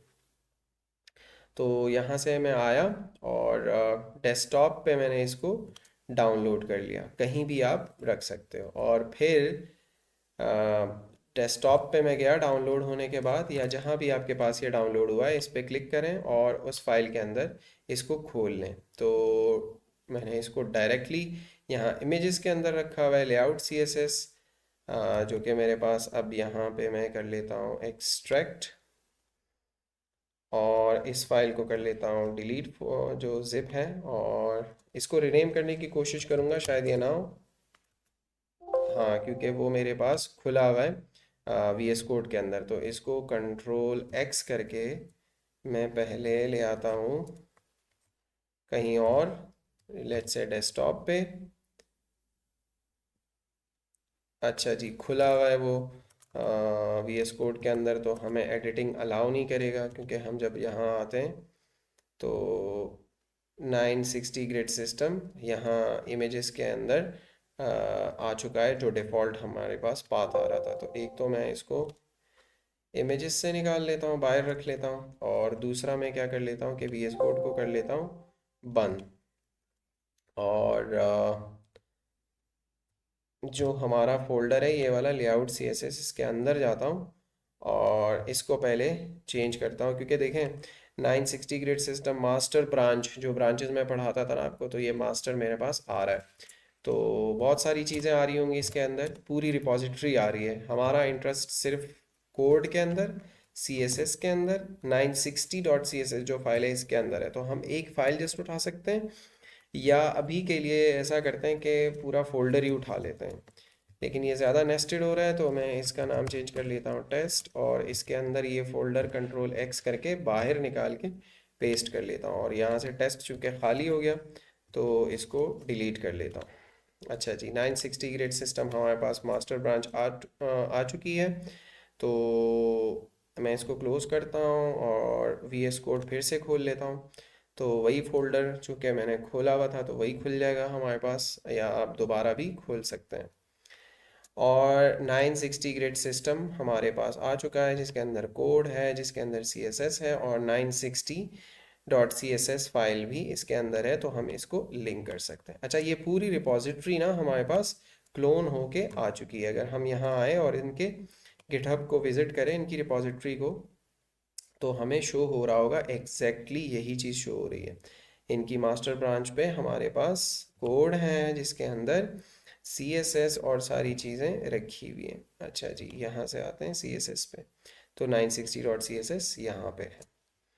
अच्छा जी, तो अल्टीमेटली हमें कहाँ जाना है, हमें href में से इसको लिंक करना है। ऑब्वियसली जैसे आप इमेज का पाथ देते हो तो इसका पाथ देना है, और पाथ मैंने आपको बता दिया कि कहाँ है, तो ./960 ग्रिड सिस्टम मास्टर फोल्डर में जाओ, उसके अंदर कोड में जाओ, उसके अंदर CSS में जाओ और उसके अंदर 960.css को लिंक कर लो।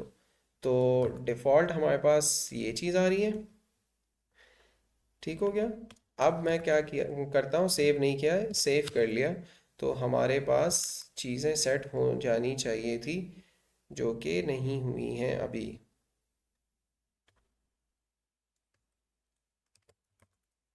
तो एक काम करते हैं, अच्छा हमने VS कोड को बंद किया था, तो इसको स्टार्ट कर लेते हैं लाइव सर्वर को।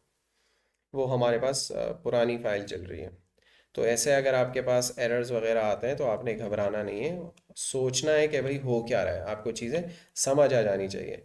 तो हमारा जो लेआउट है वो परफेक्टली अब फाइन हो चुका है, क्योंकि एक्सक्यूज मी, हमने इसको कॉलम को 1 2 3 को कितने असाइन किए हुए थे कॉलम्स, चार चार कॉलम्स असाइन किए हुए हैं, ऐसा ही है। तो वो चारों जो सॉरी तीनों जो हमारे पास कॉलम्स हैं, कॉलम 1 कॉलम 2 कॉलम 3, तीन तीन कॉलम्स ले रहे हैं, सॉरी चार चार कॉलम्स ले रहे हैं और एक ही रो में वो एडजस्ट हो रहे हैं।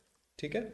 और जैसे कि मैंने आपसे कहा था कि ज़रूरी नहीं है कि आप इनको इक्वली डिवाइड कर लो, 4 4 4, 12 को 3 से डिवाइड करके 4 4 4 कर लो। लेट से मैं इस एलिमेंट को हटा देता हूँ, कॉलम नंबर 3 को, तो वो फिर भी 4 कॉलम्स कॉलम 1 ले रहा है और 4 कॉलम्स कॉलम 2 ले रहा है। अच्छा लेट से मैं कर लेता हूँ इसको कॉलम ग्रिड को ऐड, सॉरी, ये देखें, अब हमें सजेशन भी आ रही है। क्यों? क्योंकि हमने जो CSS की फ़ाइल है 960 ग्रिड की वो इंक्लूड कर ली है।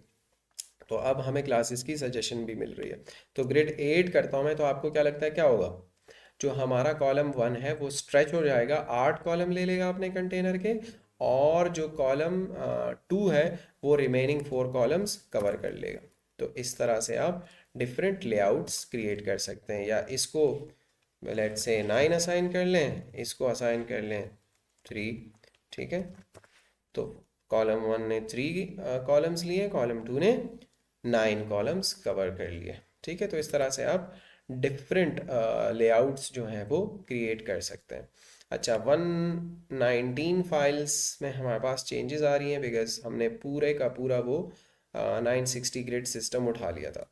तो एक काम करते हैं, इसको भी ऐड कर लेते हैं, gate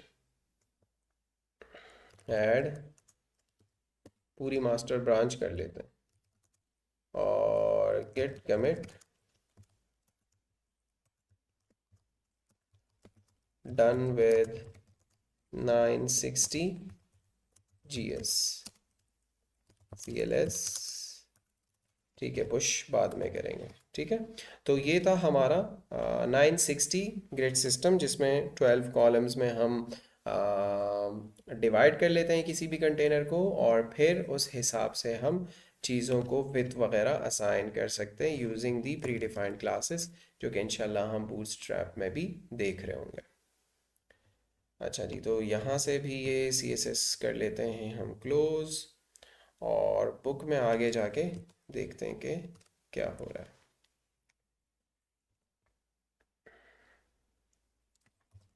gate status, git add और गेट कमिट, मैं लिख लेता हूँ कोड कमेंट कर लिया। ठीक है। तो कमेंट्स करते जाएं ताकि आपकी पूरी एक हिस्ट्री बनती जाए, और बुक में आगे आके हम देखते हैं कि नेक्स्ट हमारे पास क्या टॉपिक्स आ रहे हैं। तो मल्टीपल स्टाइल शीट्स हमने देखा था HTML के अंदर, क्या अभी भी हमने किया कि हमारी अपनी स्टाइल शीट भी ऐड की थी, और 960.css की फाइल भी हमने स्टाइल शीट के थ्रू ऐड कर ली, लिंक को यूज़ करते हुए HTML के अंदर। तो इसी तरह आप मल्टीपल स्टाइल शीट्स यूज़ कर सकते हो CSS के अंदर भी इंपोर्ट करके। अच्छा, एक को तो अल्टीमेटली जाहिर सी बात है, जो प्राइमरी आपकी स्टाइल शीट होगी उसको लिंक करना पड़ेगा। तो यहाँ से मैं लिखता हूँ multiple style sheets in CSS। ठीक है, और आगे लिख लेता हूँ import को यूज़ करते हुए। इसको बंद कर लेते हैं, एक और फाइल क्रिएट कर लेते हैं, 5 और dash multiple SS style sheets dot HTML। ठीक हो गया। बॉयलरप्लेट कोड जनरेट करते हैं और CSS को कर लेते हैं लिंक। ठीक हो गया। तो हम लेते हैं इस स्टाइल को अपनी प्राइमरी स्टाइल शीट, ठीक है, और एक और स्टाइल शीट क्रिएट कर लेते हैं, let's say test style sheet, test dash style sheet dot CSS। एक और स्टाइल शीट हमने क्रिएट कर ली। तो एक काम करते हैं, हम अब दोनों स्टाइल शीट्स, अब इस सिनेरियो में मैं दो ले रहा हूँ जस्ट फॉर द एक्सप्लेनेशन और just for the demonstration of this topic. आपके पास 1000 स्टाइल शीट्स हों तो वो आप इस तरह कर सकते हैं कि जो आप HTML के अंदर एक सिंगल स्टाइल शीट लिंक कर रहे हैं उसके अंदर सारी जो आपकी स्टाइल शीट्स हैं वो आप इंपोर्ट कर सकते हैं। तो लेट्स से हमारे पास HTML के अंदर एक H1 है जिसपे मैं लिखता हूँ styled by style dot CSS। ठीक है, और एक H1 है जिसमें मैं लिखता हूँ styled by test dash style sheet dot CSS। ठीक हो गया, और इसको ID दे देता हूँ H1 या heading 1, और इसको ID दे देता हूँ heading 2। ठीक हो गया। तो स्टाइल डॉट CSS के अंदर आके हमने क्या लिखा हुआ है कि style by style dot CSS। तो यहाँ से आके heading 1 को टारगेट करके मैं कर लेता हूँ कलर उसका रेड। ठीक है, यहाँ तक करके हम पहले चेक कर लेते हैं। पहले से रनिंग सर्वर को बंद कर लेते हैं, एक्सप्लोरर को कोलैप्स कर लेते हैं और इस फाइल को कर लेते हैं रन विद लाइव सर्वर। तो style by style dot CSS पे जो स्टाइलिंग हमने अप्लाई कर ली वो अप्लाई हो चुकी है। अब मैं क्या करूँगा कि इस स्टाइल शीट के थ्रू मैं टारगेट करता हूँ heading 2 को और उसको कलर करता हूँ लेट्स से ग्रीन। तो अब मैंने इसको कर लिया ग्रीन और सेव करूँगा, वापस आऊँगा तो वो जो हमारे पास दूसरी हेडिंग है styled by test style sheet dot CSS वो उसका कलर ग्रीन हो जाएगा, राइट? नो, एब्सोल्युटली नॉट, क्योंकि हम तो अभी टेस्ट स्टाइल शीट को बिल्कुल यूज़ ही नहीं कर रहे हैं। तो हम अगर इसको यूज़ करना चाहते हैं तो एक काम तो ये कर सकते हैं कि इसको लिंक के थ्रू इसके साथ डायरेक्टली लिंक कर लें, या फिर स्टाइल्स डॉट CSS के अंदर जो कि हम अभी यहाँ देख रहे हैं तो उसको इंपोर्ट कर लें। तो इंपोर्ट @import और उसके आगे URL आ रहा है, तो URL ऑब्वियसली आपने बहुत ज़्यादा यूज़ किया हुआ है तो आप // करके test style sheet dot CSS इसको दे सकते हैं। और जैसे ही हम सेव करते हैं और वापस आते हैं तो इसकी स्टाइलिंग भी हमारी ऐप के अंदर, हमारी वेबसाइट के अंदर अप्लाई हो जाएगी। तो इस तरह आप मल्टीपल हज़ारों हंड्रेड्स में आप स्टाइल शीट्स को एक प्राइमरी स्टाइल शीट के अंदर इंपोर्ट करके एक को लिंक कर सकते हैं।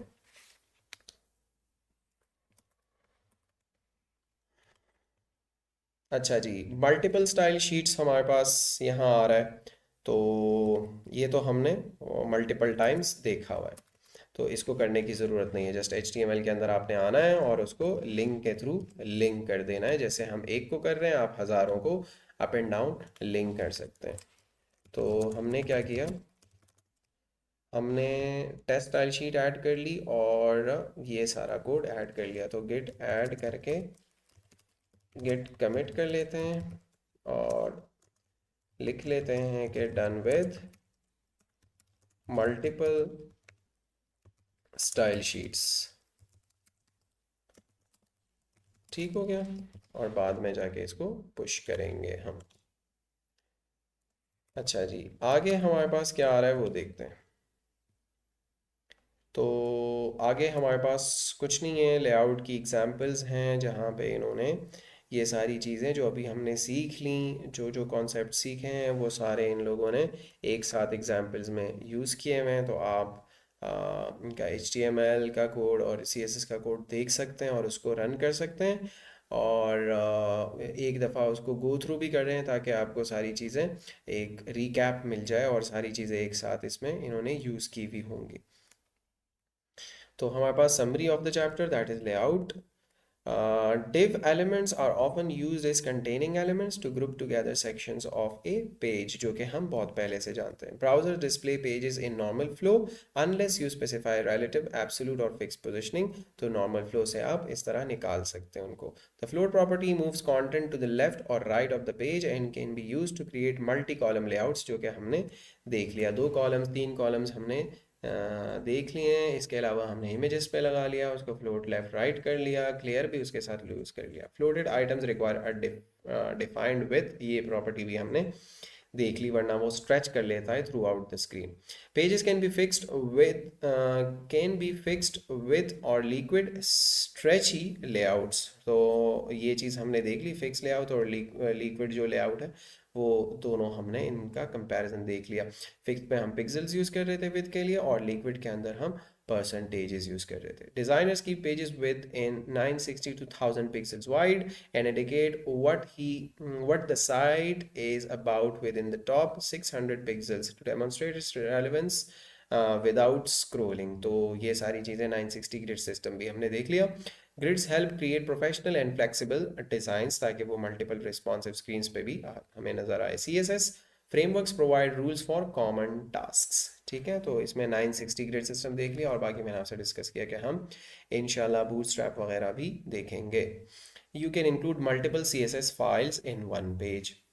बिल्कुल कर सकते हैं। HTML के अंदर लिंक का एलिमेंट यूज़ करके स्टाइल शीट को लिंक कर सकते हैं, या CSS के थ्रू करना चाहते हैं तो एक स्टाइल शीट के अंदर आप मल्टीपल स्टाइल शीट्स @import करके URL स्पेसिफाई करके कर सकते हैं, और एक जो प्राइमरी आपकी शीट है उसको अल्टीमेटली जाके HTML के अंदर आपको लिंक करना पड़ेगा। So that's it from this chapter. अब हम जाके हमारा जो फाइनली पूरा कोड कमिट आउट हुआ है, हमारे पास कुछ भी अनकमिटेड चेंजेस नहीं है, तो हम एक काम करते हैं, फोकस करते हैं अपने गिट रिपॉजिटरी पे, स्टेटस चेक करते हैं तो नथिंग टू कमिट है। तो हम सारे जो कमिटेड हमारा कोड है उसको गिट पुश ओरिजिन मेन कर लेते हैं, ताकि वो गिटहब पे हमारे पास चला जाए। हमने मल्टीपल कमिट्स किए हुए हैं, वो सारे एक साथ हम पुश कर रहे हैं, रिमेंबर दैट प्लीज़। तो हमारा कोड सक्सेसफुली पुश हो चुका है, ये हम वेरीफाई कर लेते हैं यहाँ से by refreshing this page on our repository, और हमारे पास सारा जो हमारा कंटेंट है आ चुका है, और हमारे पास हमारे number of commits that is 7, वो भी सारी चीज़ें आ चुकी हैं। Done with position, done with floats, और अल्टीमेटली आके हमने done with multiple style sheets, जो कि हमारा फाइनल कमिट था वो कर लिया। तो इस तरह आप कमिट करके डायरेक्ट भी पुश कर सकते हैं, या मल्टीपल कमिट्स करके उसको अल्टीमेटली जाके एक साथ पुश कर सकते हैं। Okay, so this was a brief discussion about layouts in CSS, जो कि बहुत मज़ा भी आया, और काफ़ी कॉम्प्लिकेटेड चीज़ें भी हैं, पुराने पैटर्न्स भी हमने देख लिए हैं, और मॉडर्न पैटर्न्स के साथ भी इंशाल्लाह हम ये सारी चीज़ें करेंगे using bootstrap, using floats and grids, जो कि आने वाली वीडियोस में हम इंशाल्लाह डिस्कस करेंगे। So, thank you so much for your time. Allah Hafiz.